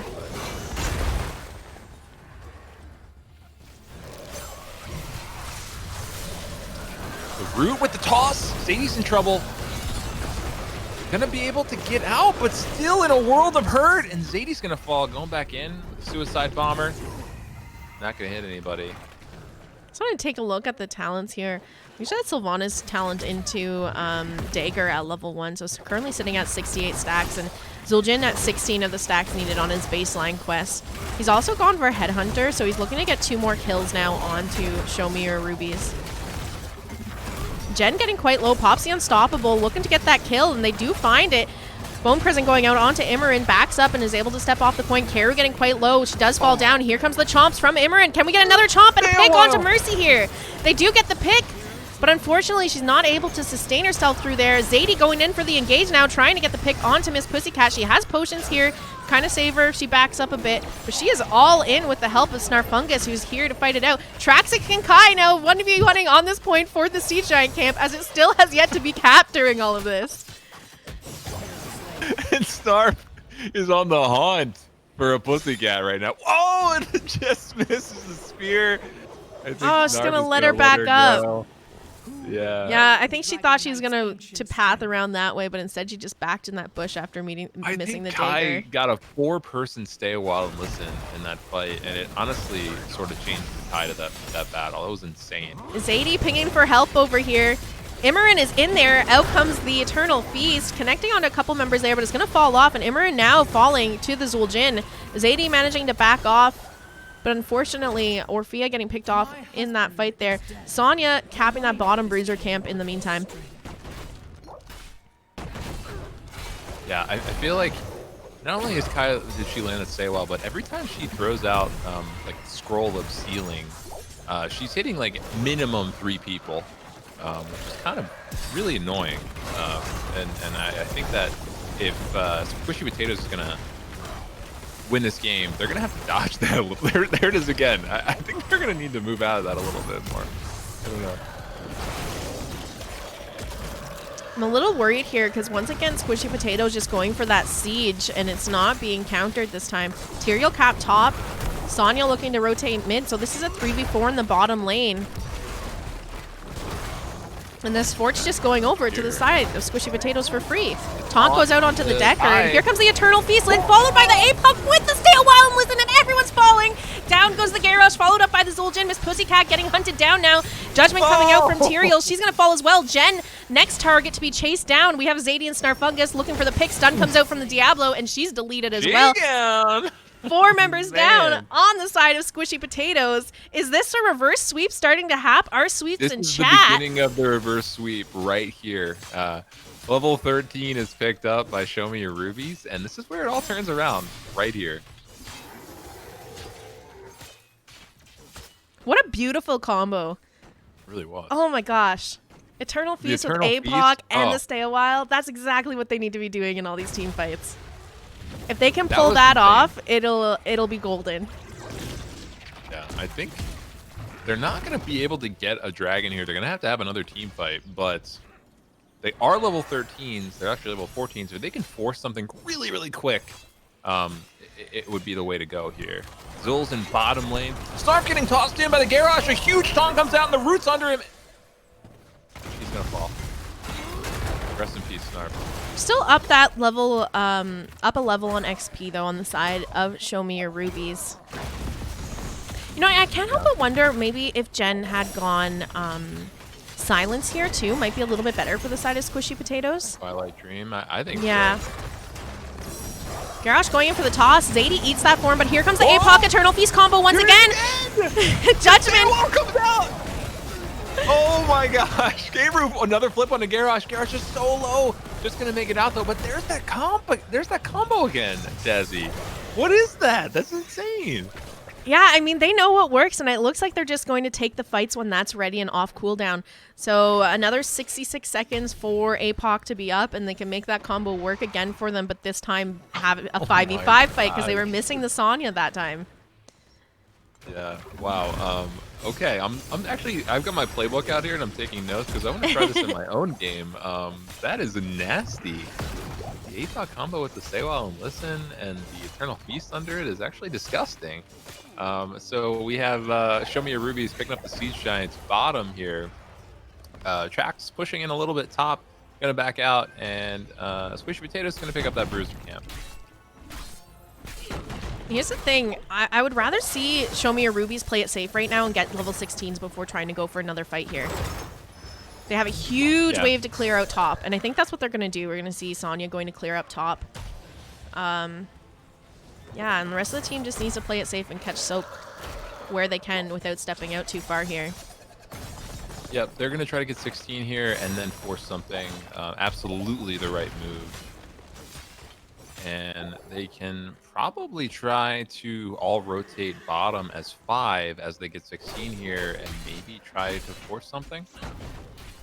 Absolutely. That's what they should be doing, and hopefully what they're going to do as soon as this camp gets cleared out and they have some of that top lane pressure taken care of.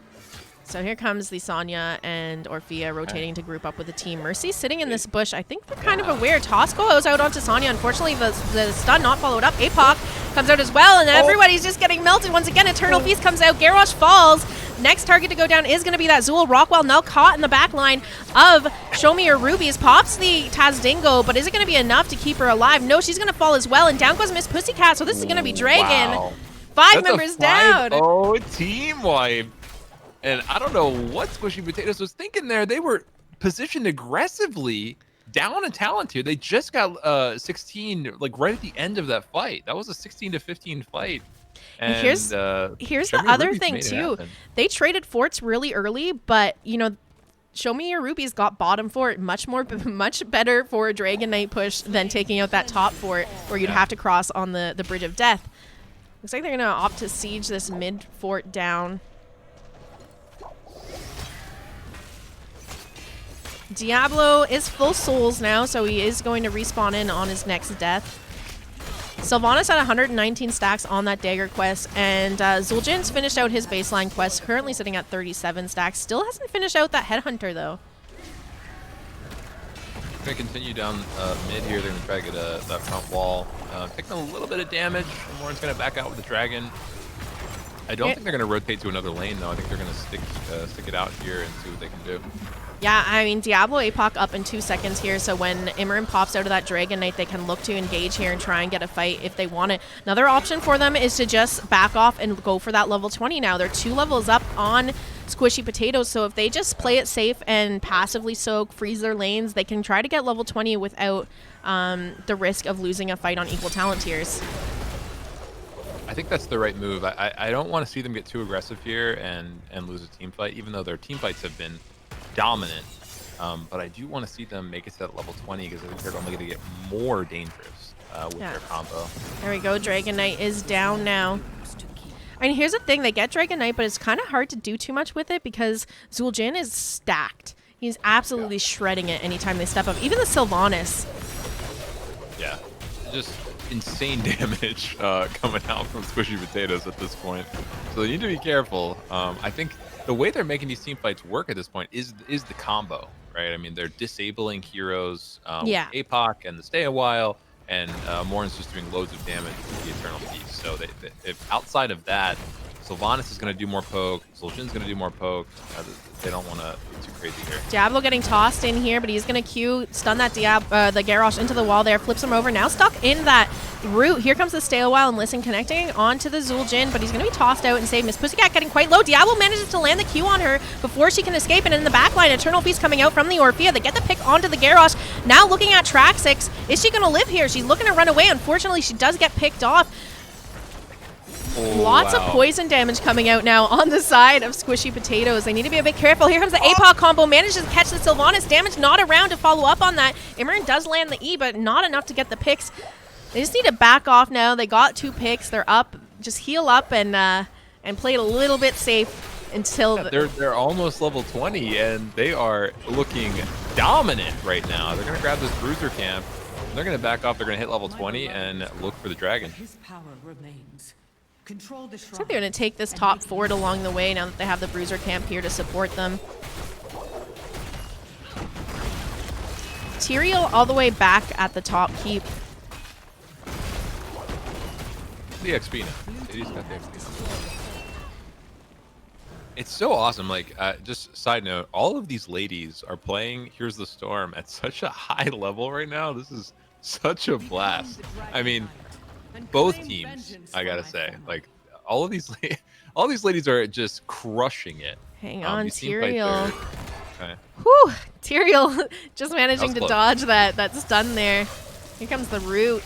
Stun onto the Malfurion by Diablo. Now we have the Judgment coming out. He did pop that Unstoppable, so he's going to be able to keep walking away. We have the heal coming out from Malfurion, but now Mercy getting caught, and Imoryn going in to get the pick on that Garrosh. This is a 20-18 fight in favor of Show Me Your Rubies. Wow. That was looking so good for Squishy Potatoes. I thought they were going to grab Xatiie. Didn't quite happen, and the counter on Show Me Your Rubies was devastating. Look at this aggressive rotation, too. Cairu looking to try and find somebody in this rotation. Roqwell caught out. Here comes the Judgment from Xatiie, and she's just going to fall. What the hell was the cooldown on Judgment? Xatiie just used it. Jesus. What the hell? Xatiie really judging everybody here. So she's gone for that level 20 upgrade on Judgment. So you have the cooldown is reduced by 40 seconds and a 50% increase in the range of it. So that's why it seemed like she just flew across the map at that Zul'jin. She just used the top lane to secure a kill, and then it's back up and from across the map in bottom lane. It's looking insane. I'm a huge fan of the Tyrael right now. Yeah, they're managing to make this work here. The accidental draft turning out to be what they needed potentially. Yeah, you really love to see it. It's the beginning of the reverse sweep here. As Imoryn pushes in bottom lane, she's going for this keep. Xatiie again with another Judgment. Jen looking low. Stay a While tries to come out, but it's silenced by the, I believe, the Wailing Arrow. Imoryn just staying true, tried and true on this keep. Stay a While back up now, as well as APOC and the Eternal Feast. So they have that combo that they've been using in these team fights up and available once Orphea is out of this dragon. Level 20 is now up for the side of Squishy Potatoes. There's a Stay a While 4-person with the APOC. And there's the Eternal Feast. Zul gets tossed out by Mercy, but Judgment coming out and securing the kill onto Zul. And now a big root coming on Snarf and Kairu. Mercy's flipped back in, pops Unstoppable.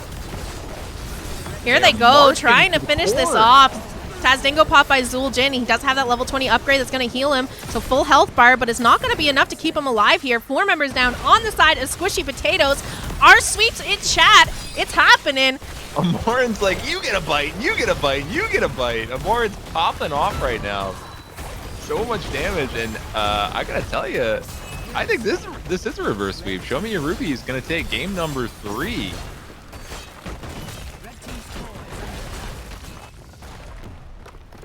And I think we were all a little bit worried for them after the hiccup in draft there, but it turned out to work out really well. Oh, man. Honestly, like, Kiyeberries on Deckard Cain just changes everything. I mean, I know that the Deckard Cain is nerfed, But this woman just, I don't know. She hits 4 people minimum with Stay a While and Listen every time. Everyone is stunned. Everyone is slowed. It's so toxic. It's very annoying to play against. And I mean, she's showing people why Deckard is very much still in the meta right now. Yeah, I mean, Zul'jin and Sylvanas stacked crazy high in that game, but ultimately it doesn't matter if you're just CC stunned for so long with the blow-up damage from the Eternal Feast coming out in Orphea, as well as the Judgment. You can't do anything. You have no control over your character, and you just end up getting murdered. Yeah. We were calling it before, and we were saying that Imoryn is going to carry this game, and she did. She went 9-2, 160k siege damage, 63k hero damage.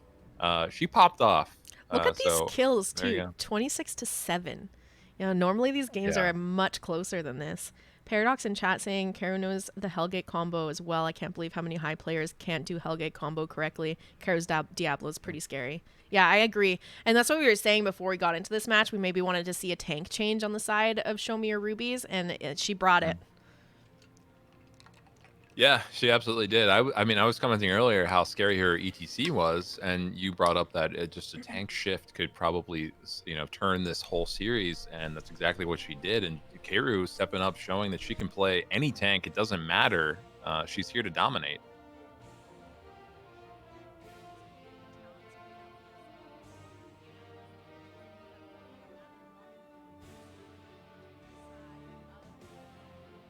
You love to see it.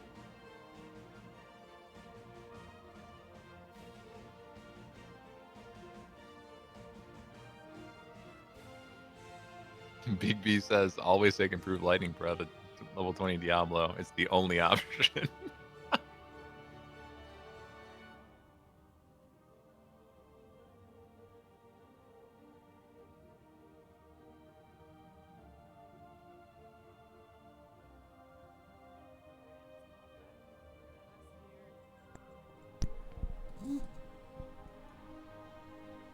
All right. So, Squishy Potatoes has that first pick or map pick option here as they lost that series. What an amazing show. Really was a great game, and I'm excited for the rest of the series now more than ever after that rebuttal from Show Me Your Rubies. Yeah, I'm hoping we get to a game number 5 here. Let's see Show Me Your Rubies pick up another win, bring the series to 2-2 in a game 5. I would love for that to happen. I'm here for it. Does seem like Squishy Potatoes is actually going to take that map pick option here. So just waiting to hear where they want to go. And then we'll get the lobby set up.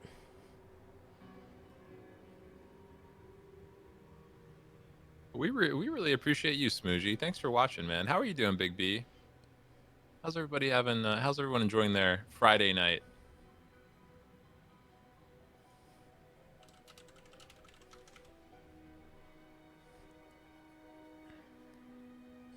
What are the chances of a Mercathur? I mean, so it's not 0. I want to say, I mean, we've seen the Murky, and I think that, correct me if I'm wrong, but Pussycat plays Abathur. So yeah, that's what I'm saying. It's not 0. It's not 0. Yeah, it's not 0.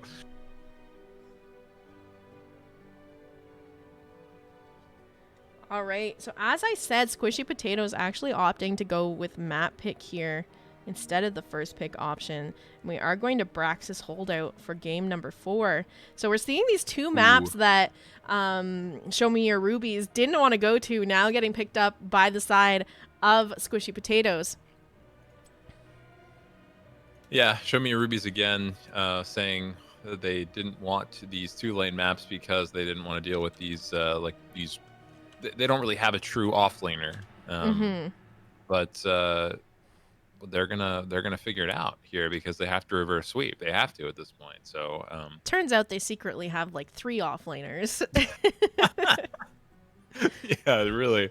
Yeah, I feel like the Sonya and the Tyrael last game were so good. I feel like they have millions of offlaners at this point. So I'm excited for this. I wonder if they found something now that works for them, and they're gonna look to draft the similar kind of Deckard, Diablo, Eternal Feast combo that they had going on in the I'm last curious about game. the bans on the side of Squishy Potatoes, because there were some very devastating combos that game, and they're going to try to ban things that disrupt that that synergy for sure.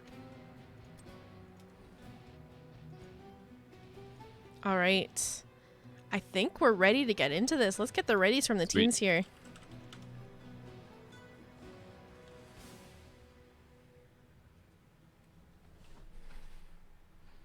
All right, ready coming out from Squishy Potatoes. Just looking for that ready from Show Me Your Rubies. We'll be getting into game number 4 on Brax's Holdout. If you're just tuning in and wondering how we got here, game number 1 played on Battlefield of Eternity. That one picked by Squishy Potatoes. The win as well grabbed there by the side of Squishy Potatoes. Game number 2, map pick went over to Squishy Potatoes once again. Brought us to Infernal Shrines, and they managed to pick up the win there as well. And sticking with the trend, game number 3, map pick by Squishy Potatoes. They brought us to Dragonshire, but this time Show Me Your Rubies showing up, grabbing their first win of the night, and we're now on to game number 4. This one we're going to Brax's Holdout. And again, sticking with that trend, Squishy Potatoes picking this map. That's right, yeah, and I think Squishy Potatoes knows about that advantage they have in the off lane, and they want to try to force these types of maps. So I think things that are going to be super important here on Braxis are obviously wave clear, first and foremost, for clearing that wave, but also just, again, that off lane, super important. So I want to know who on the side of Show Me Your Rubies is going to be playing off lane, and what they opt for here to do that. Looks like the teams are ready to get into this. So game number 4, Brax's Holdout, starting in just a moment here.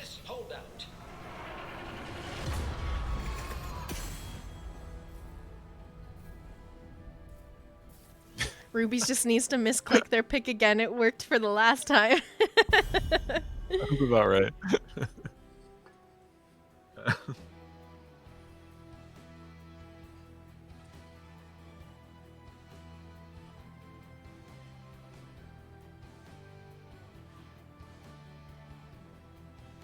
I think that Show Me Your Rubies should opt to first pick their offlaner here.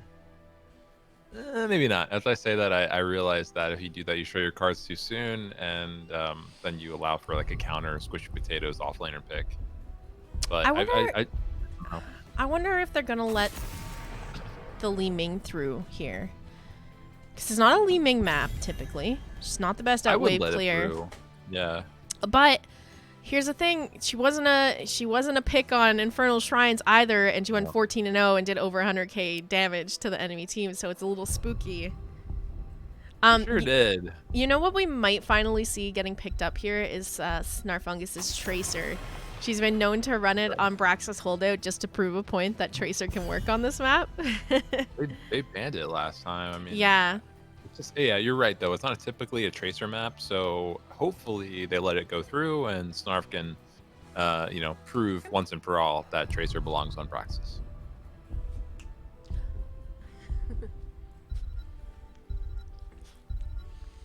They're really taking their times with these bans this time. They really are. I feel like they have the whole series really, which is really good to see. Like, they're taking their time. They're being super thoughtful about this, and ultimately we're gonna see, Roqwell's Falstad banned out. But I like the amount of thought that's going into these drafts. Pieman is asking which map was game 1. Game 1 was played on Battlefield of Eternity. Yeah, it was a Battlefield of Eternity, and it was taken by Squishy Potatoes. They ran a Deathwing comp, which was super exciting to see. So watch the VOD. I play to win. Oh, Oh no! Oh man. so they opt to ban out the Orphea. Snarfungus taking the Diva away from Miss Pussycat, but that means she's gonna grab that Li Ming.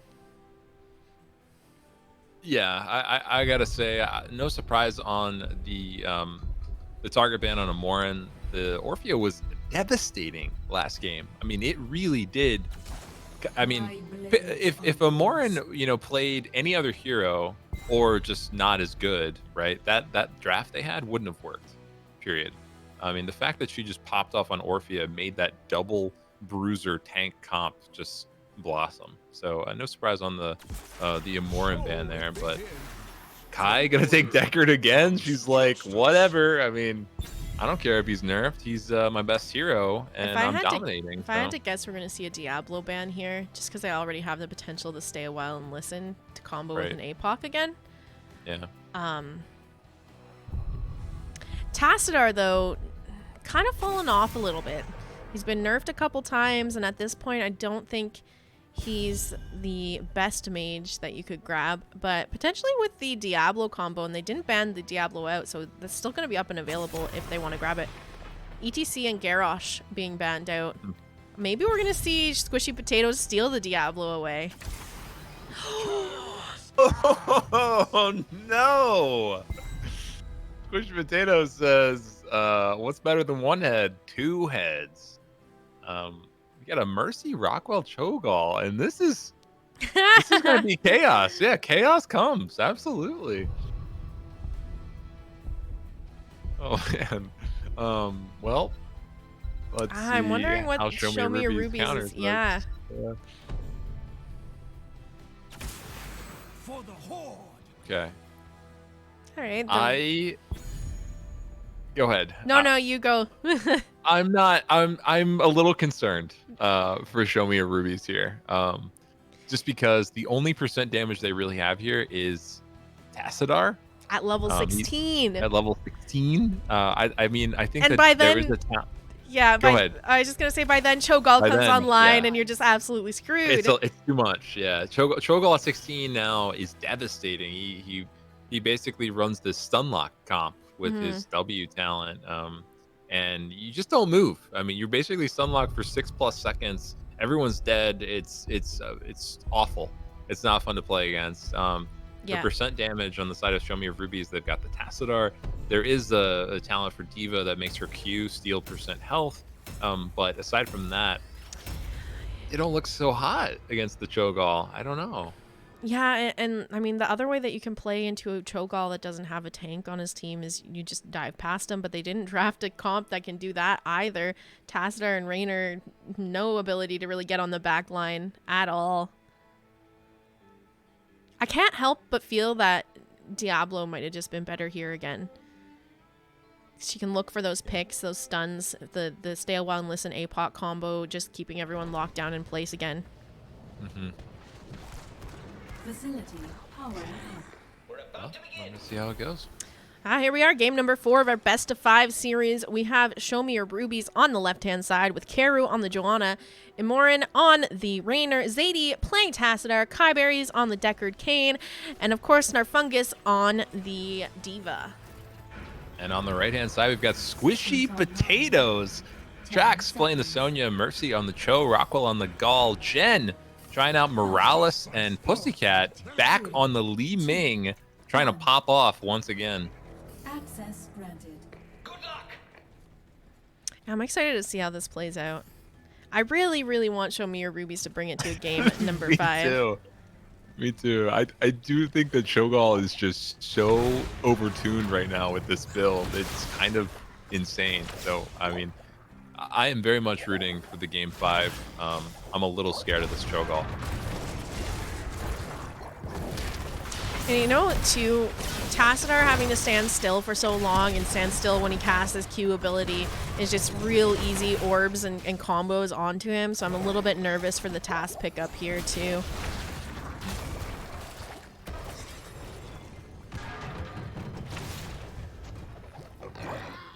Yeah, for sure. I mean, with that being said, we've got Snarf on the Diva, and I think the Diva is just in such a strong place right now. So, I mean, even with Snarf not being 100% confident in the solo lane, I think Snarf will do well, and maybe that can shift this game, the entire game.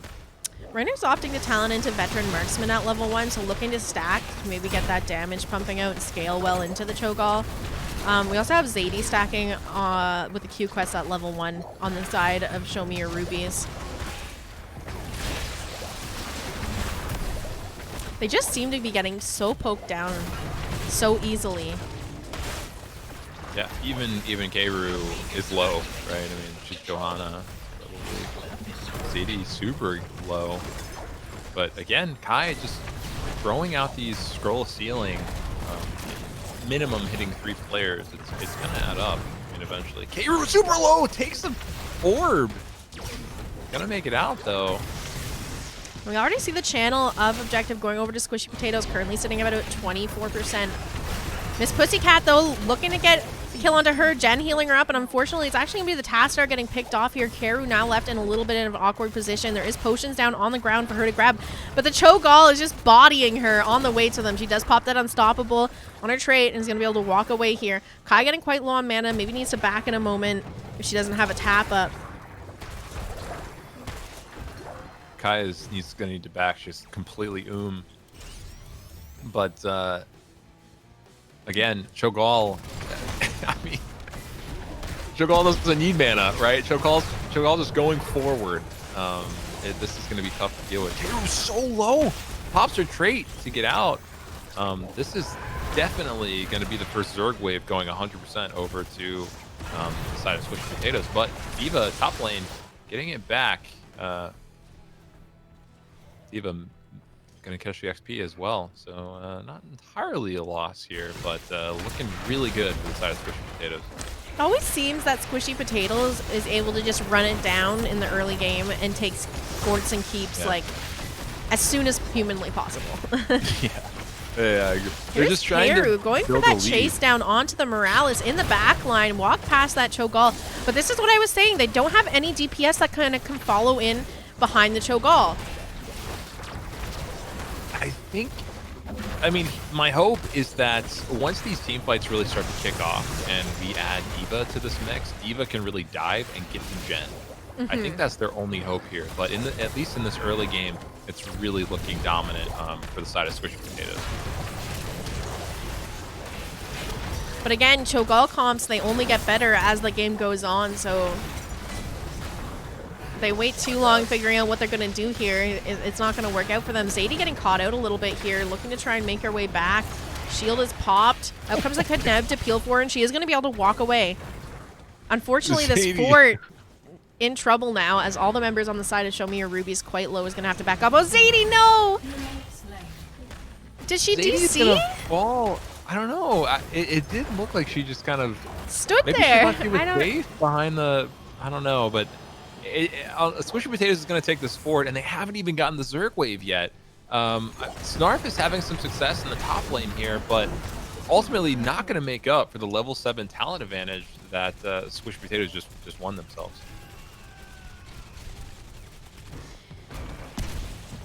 Yeah, they're just very dominant in this bottom lane right now. There's nothing that the side of Show Me Your Rubies can really do at the moment. Oh no. Imoryn gonna get cut off on the rotation here, now getting chased down by the Cho'Gall. Zoned her out. The rest of the team going for the pick onto the Sonya. And they are gonna— Not a bad call. I like No, that. yeah, I agree. Like It's just how they're gonna be able to find it here. They've got to secure it though. They got it. Traxex is gonna fall. Cho'Gall has arrived though, and Xatiie getting low again. I think that the Show Me Your Rubies team is gonna have to back out here. Got Cho'Gall just in there on Xatiie, doing all he can. They're gonna get the pick onto Xatiie. Snarfungus looking to chase down this back line on Miss Pussycat and Jen for a moment. Looking to try and finish something off there. She's gonna have her mech explosion up in a minute, but unfortunately not soon enough for her to pop up before her mech goes down. Big shots coming out. Kairu doing all she can to kind of keep control of this Cho'Gall, and now onto Snarfungus. They're gonna get the pick.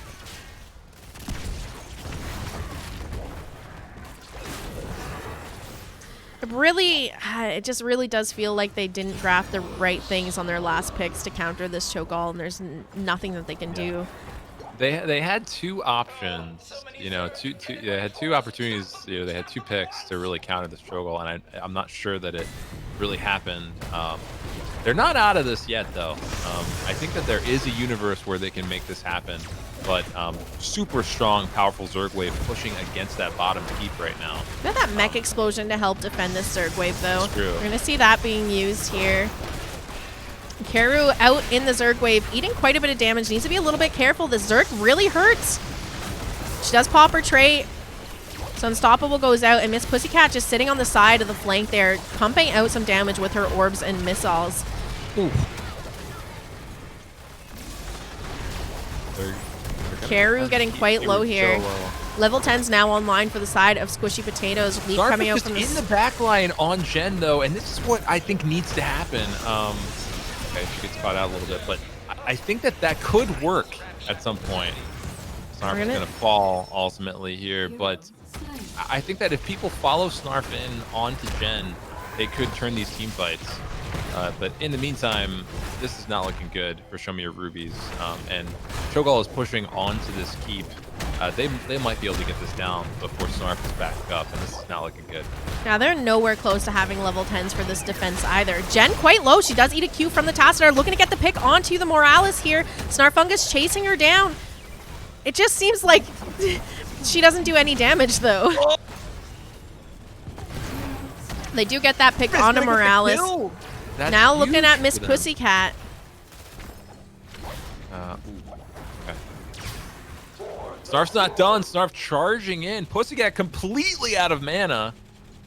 She's going to make it out. But, I mean, Show Me Your Rubies is trying to get level 10 here. They're looking to make something happen. They're going to get the opposing team's Bruiser camp while Squishy Potatoes secures that camp in top lane. They're not out of this yet. They now have their level 10s up and available. So we're going to have to see what they talent into here. Raynor taking Hyperion. Blessed Shield coming out from the Joanna. We have the micro missiles being picked up by the Diva and Archon from the Tassadar. Still waiting on that Deckard pickup. But I feel like it's going to be a stay a while and listen. Maybe she's going to surprise us, though. Maybe she wants the Lornado for like some boss zoning or something. Interesting to Lornado them off the boss. I mean, this very well could come down to a boss fight. They're kind of closing that XP gap now, only a level behind. There's a ton of XP in the bottom lane, and I really hope that Show Me Your Rubies does not miss. Yeah, equal talent tiers right now, so they might look to try and get a fight here and then go to defend that bottom lane while they're on even footing. Snarf has bomb right now if they try to make something happen, but I mean, Squishy Potatoes is playing this so well. They realize what's happening here. They're trying to buy themselves time until they see someone in the bottom lane, and Imoryn just back, and she's clearing bottom, and now Squishy Potatoes is going to press forward. Yeah, aggressive rotation coming out from that Cho'Gall, going on the flank, trying to catch someone in that bush down there, but fortunately, Show Me Your Rubies backed up. It's going to be okay, and we just have the big poke coming out from Cho'Gall and Ming here. Yeah, Imoryn is going to rotate back towards top now. They're trying to make something happen before level 13. Sonya going to dive onto the Tassadar. Cho'Gall is in. He used his ultimate. Jen taking a lot of damage. Cairu on the chase, and there's the Lornado coming out as well. Jen ultimately going to fall.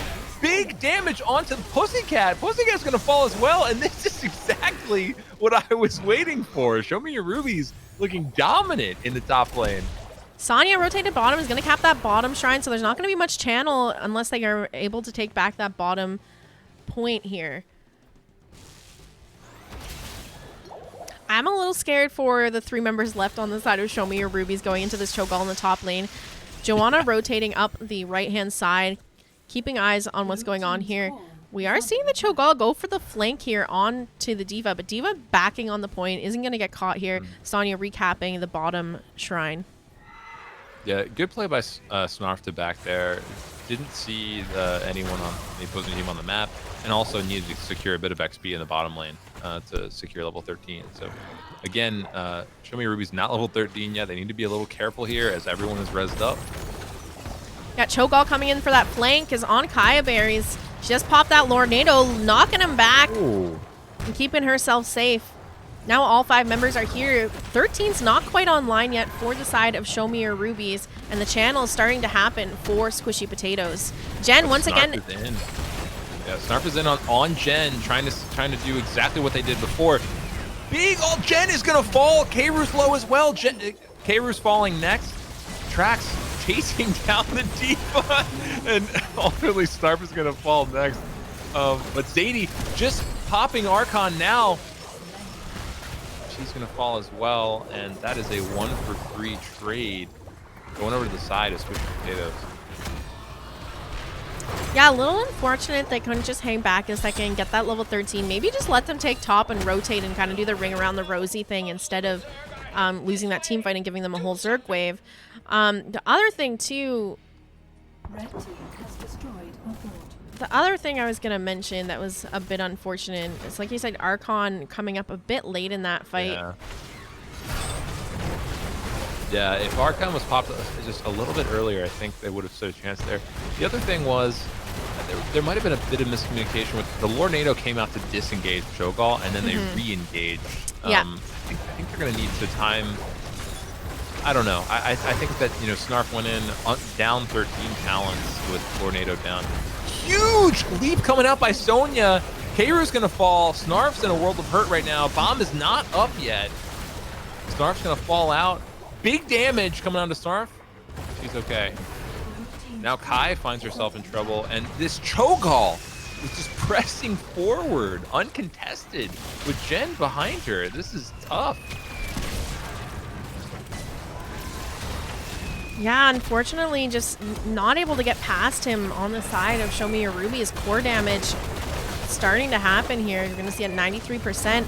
Cho'Gall just zoning out around the spawn point, camping it, but he does get picked off. Jen going to be following next, and that's 3 members down on the side of Squishy Potatoes. Boss is up. Could this be his boss call coming out by Show Me Your Rubies? They need to do something here. Yeah, I hope so. I hope they boss call here. I don't think there's a lot that Trax and Miss Pussycat can do to defend against that. So I think they're going to give that. But they are going to start working on both camps to counter that boss. Oh, I so wish that they got caught on one of these camps here. Yeah, that would be really good, It's so dangerous. We're going to have Kairu scouting this one, catching Miss Pussycat just as the camp is being finished off. She does hit the slow. Blessed Shield not quite up, so she's not going to be able to lock down Miss Pussycat, but they are going to be able to steal away that siege camp, get that boss, and they are also taking the bruiser camp. Now they just need to start opening up this map. They need some structures taken off, but they don't have that level 16 yet, so still need to play it a little bit careful here. That was such a good play on the side of Show Me Your Rubies. Not only getting the boss, but recognizing that both camps were probably being taken, scouting that out, and securing the camps. Heads up play. We are going to see this bottom fort taking quite a bit of damage from the boss. Unfortunately, Show Me Your Rubies backing up, too afraid to do much without level 16, and they have a lot of pressure heading to their core in the top lane. So Tassadar has to sit back there and clean that up. Need to be a bit careful here. This is a 4v5.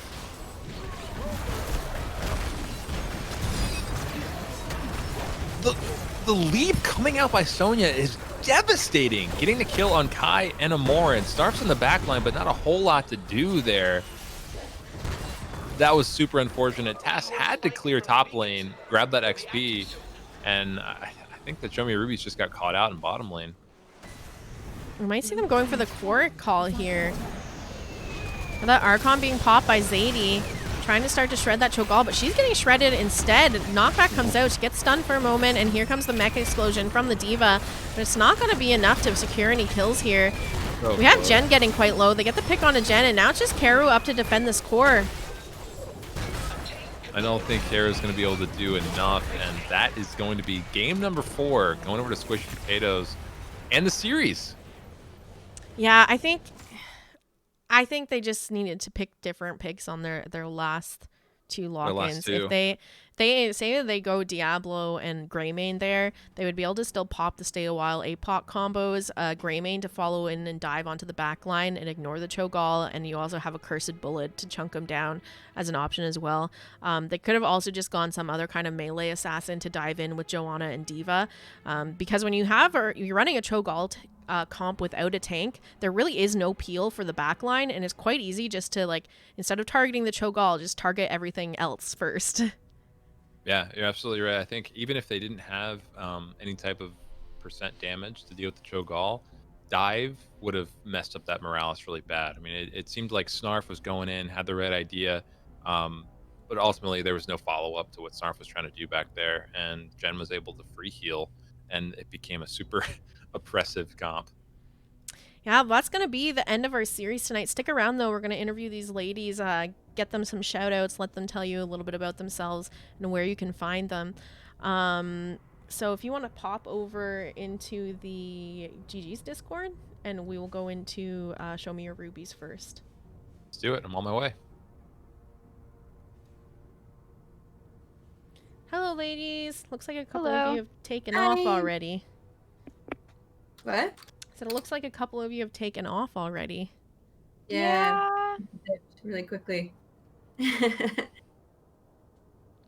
just waiting for coffee. He might have issues getting in here because it always seems to be that way. Mhm.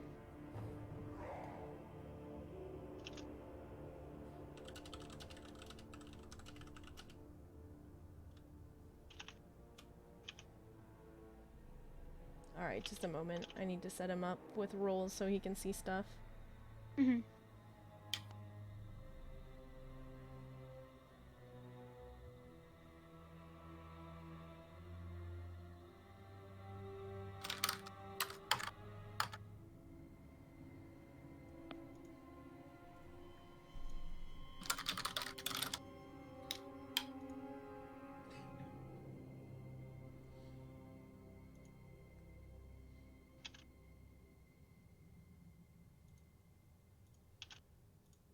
Hey, there we go. Okay, Hello. cool. Hello. Alright, so we have the members of Show Me Your Rubies here for the interview. A couple of them taken off. Looks like Kiyeberries And Imoryn. Imoryn had to take off, but let's get their shoutouts in chat for them before we get into this. Kiyeberries and Imoryn played incredible. Imoryn specifically on the Orphea, and Kai, as always, playing a dominant Deckard Cain. I know they're not here, but huge shout outs to those ladies, as always, playing great Heroes of the Storm. So let's get into a little bit of questions. I kind of was peeking at your team's comms and stuff before the games got into this, and I was under the impression that you guys wanted to avoid these maps, Dragonshire and Braxis, that relied on a good solo laner. Yeah. But then you had opted for first pick every time. Yeah, So- we opted for first pick because we were kind of scared of their first picks, Okay. specifically Gotcha. Diva, Oh, and I okay. was kind of worried. All right. Well, there you have it. Yeah. Coffee, do you have any questions for these ladies? Yeah, I was curious about sort of to follow up what you said. I know that Pussycat plays a dominant diva. Mhm. I Yeah, haven't. there's no way she was getting Diva. Yeah, so I know that you guys you took the diva in the last game, and it Mhm. was working really well in the top lane. What do you think went wrong in that last game? Yeah, we were not Our prepared for that at all. Yeah. Yeah. We had 2 last picks, but to kind of counter it, but we were like panicking, and it was, There like, weren't really last- any swaps available, so. Yeah, Cho'Gall is super oppressive. If you had to do it over again, what would you have picked last to try to counter it? We're very, very, very limited in the fact that we all play the same things. We don't have much, so that's more our issue. In the draft, it was always like panic. Who do we pick? Because we have absolutely no solo laners. No one plays solo. Nobody. Yeah, I Yeah. used to play Sonya in Diva, and I kind of We brought him back, kinda and it tried. wasn't like, I don't know. Yeah, and sometimes putting someone on that lane would like prevent a pick that we would like. Huh. So the drafts were just insane because Yeah. we were just trying to figure out. Like the one that we won was actually kind of an oops. We didn't actually That move was a big Sonya and Tyrael. I was gonna say, That was- it was ironically, just- that that was game you somebody guys It was won. like Sonya, and I picked Sonya, Yeah. and then she picked Tyrael. We were like, oh no. Somebody told me to pick Sonya, but we had talked about like switching before, so Mhm. somebody else took also Sonya. Yeah, it ended up working. But like it was, Oh, it was an scary. insane game. It was Yeah, probably no, the, I the just best like I was game of like, the night. okay, our advantage is we can take camps better than them, and so I just walked Yeah. around the entire time taking Yeah. camps, and that was all I did for the first half of the game. Awesome. I'm still surprised they let me take their camp like 3 times. I was ready to die as soon as I went in there. Oh, Right. that game in particular was a really great game to cast. So thank you, ladies, for the game. So it was fun. Let's get into It's some fun. shout outs here. We'll start down at the bottom with Xatiie. Where can people find you? What are you up to these days? Well, newly on Twitter at Xatiie _. Xatiie on Twitch, but my poor computer doesn't let me stream much lately. I'm trying sometimes, but I'm not really active there or on the Nexus at Xatiie. All right, It's let's pretty. go give Xatiie a follow on Twitch so when she does get that PC all straightened away, you can already have a following going for yourself. Next, Snarfungus, where can people find you? What are you up to these days? I'm not really doing a whole lot. I'm just kind of playing HOTS and hanging out.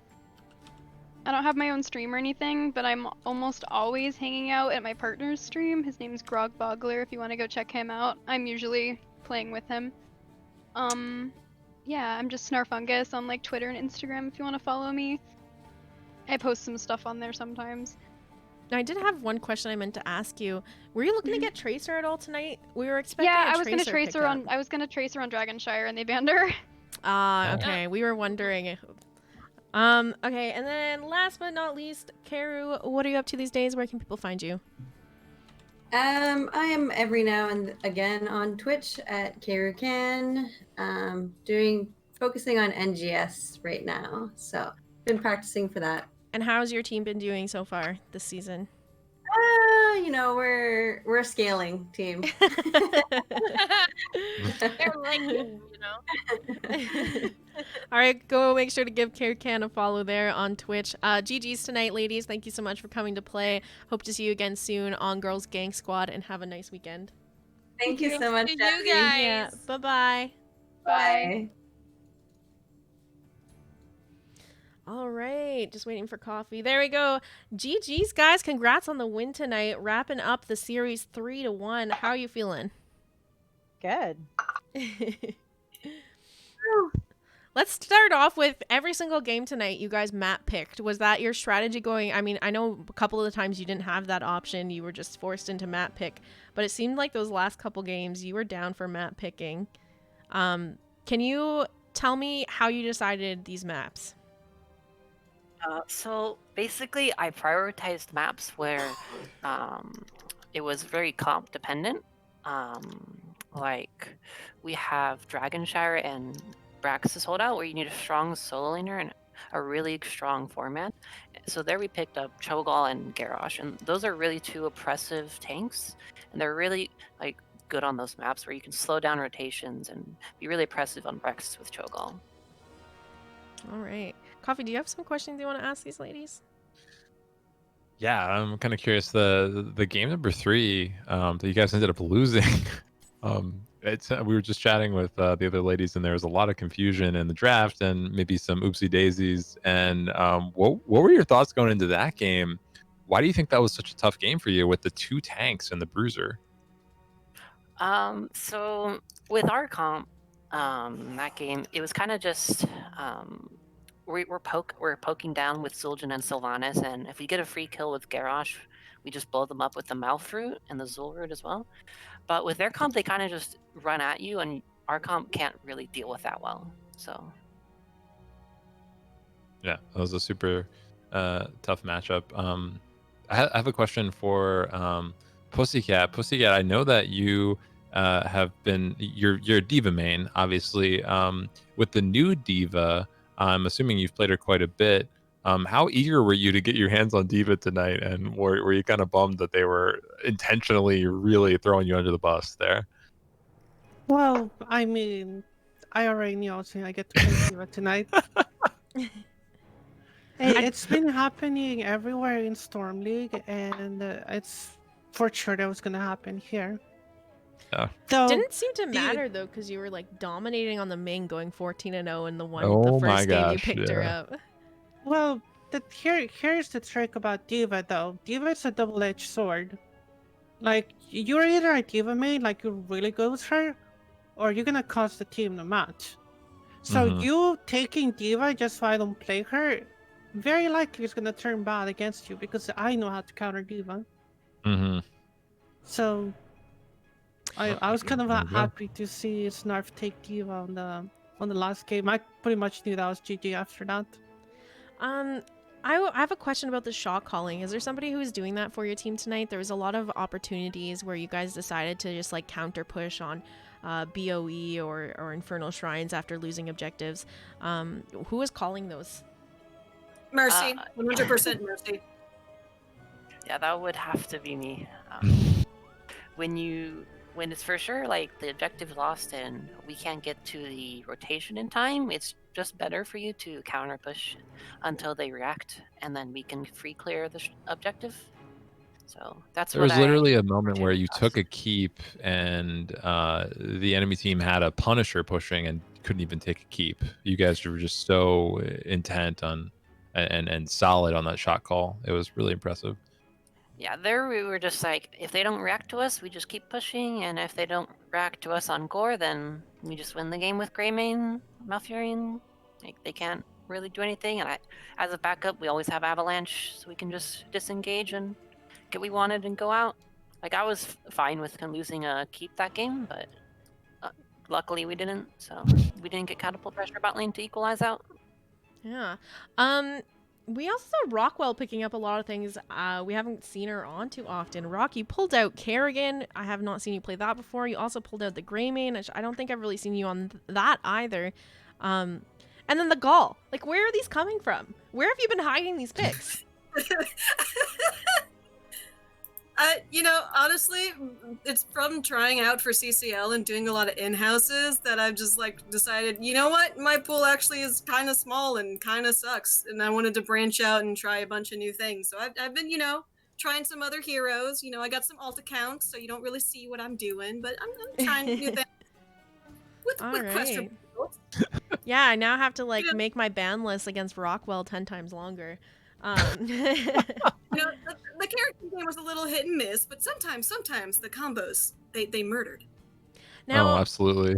Did you guys know who was going to be filling what role going into tonight? Because I know you guys are mostly all just a bunch of flex players with a couple healer mains going on. So how did you figure out how these roles were going to be filled? I don't know, we had a little chat beforehand. Mostly the chat was just who's going to tank, and then that was it. Okay. So you just see Jen on heals all throughout the night. Jen, are you a healer main? Not a main healer. I'm playing such assassins too, but I prefer healer. Okay. Do you have any last questions, Coffee, before we get into some shoutouts? I'm just kind of curious. Have you guys been practicing Cho'Gall at all, or did you just whip that out? I am a level 6 Gall.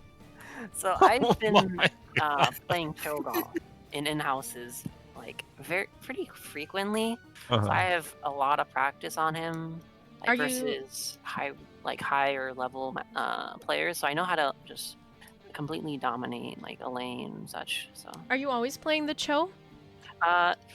It depends. Usually if I have a more comfortable tank player and they want to pick the Cho, and I'm more than happy to play Gall. All so right. I like know both of their cooldowns. Yeah, that's handy, is playing as a Cho or Gall, knowing how the other hero works and how they fit together. Let's get into Mercy. You're level 9 Cho. We were 69. Nice. Oh my gosh. The other team didn't stand a chance. Jeez. Let's get into these shoutouts. We'll start down at the bottom with the Murky main. We finally got to see her pick up that Murky again tonight. Super exciting. Chat loved it. Traxex, where can people find you? What are you up to these days? I'm in Heroes Lounge. My team made finals, so way to go, Cho'Gall's Angels. And then I'm in NGS, too calculated to throw. We are also a progressing team. So yeah, you can find me in the Nexus, and I have to shout out someone from my team, Smort Killer. Nobody ever shouts him out, and he always gets so mad about it. And he really took our Heroes Lunch team and took me as a player and taught me not to be stupid. So I have to shout him out and you know, give him props for that. And I have to give props for my husband. Every time I play Gank Squad, he's sitting there with a stream going in his Discord, getting all of his friends to watch. Oh, So that's so sweet. shout out to my hubby, and yeah, that's all I got. All right, let's move up onto Roqwell. Where can people find you? What do you have going on? Any shout outs? I'm not shouting out anyone but myself because I'm selfish and I don't have friends like that. But you can find me on Twitter at the Roqwell because Roqwell was taken. I post updates here and there about how things are going and some clips here and there. I stream at twitch.tv/rock_well, spelled like my name is, and the underscore makes people say it right. I do tend to stream Here's the Storm Fridays, Saturdays, Thursdays is more of like a community special. I'm doing Doom Eternal right now, and Wednesdays are scary streams. So that's always some good fun. All right, moving up to Miss Pussycat. Where can people find you? What are you up to these days? It's still in the same place. Twitch, I'm under TinyKitty, and I'm on Twitter too. It's Destiny Black Moon. Though I do have a day job now, so I'm gonna be doing less streaming now. Yeah, I saw that. Congrats on the new job, though. I'm sure you're excited to get into that. It helps. It really does. All right, go give her a follow at TinyKitty, and we'll move up onto Mercy. Mercy, where can people find you? Do you stream, and any shout-outs? All my social media is Mercy Only Uwu, and then I'm doing CC. I'm trying to get into CCL right now, and I would like to shout out Enigmatic because he's guided me in the Cho'Gall ways and such. So. And did you say you have a Twitch? Yeah, my Twitch is Mercy Only Uwu, all one word. So Mercy ONLYUWU? Yes. Okay, there you go. Want to make sure I spell it right. Okay, go give Mercy a follow there on her Twitch. And I wish you good luck in CCL. I would love to see some of the ladies from Girls Gang Squad getting picked up or in at least the exhibitions. So good luck to that, and I can't wait to see how it all works out and the draft goes there. And then last but not least, Mercy is new face to GG's, but we also have a second new face to GG's tonight, Jennifer. How are you doing, Jennifer? Do you stream? Can you let people know where they can find you and what's going on with you these days? Not streaming, and for now I'm taking it relax because I have a baby, he's 2 weeks old. Oh, congrats! Congratulations. Thank you. So I'm taking my days as cool as I can. Well, that's awesome. Yeah, that's amazing. Just coming in here kicking butt with a 2-week-old. So congrats there. Ladies, thank you so much for joining us tonight for Girls Gang Squad. Quite the show you put on. I can't wait to see you come back next week. Looking to get you guys back in next week to face Swappy Seconds, and we're going to have to sub out Miss Pussycat because she's actually on that team. But again, appreciate your showing tonight. I have a suggestion, Jazz. Mm-hmm. I'll just get another computer and I'll play 2 heroes, I guess 2 teams. I would love to see that. I'm not gonna say no if you want to. But yeah, that's gonna be it for us tonight. I'm gonna give Coffee a call back here. But thank you so much for coming and playing in Girls Gang Squad tonight. I look forward to seeing you guys next week if you're available to play. And again, congrats on the win tonight. Thank you. All right. Thank you. Bye-bye.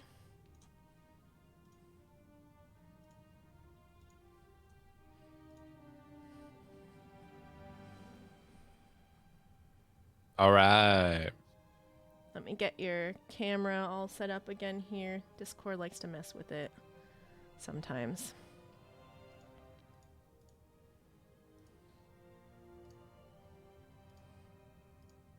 While I'm doing that, though, Coffee, where can people find you? What are you up to these days?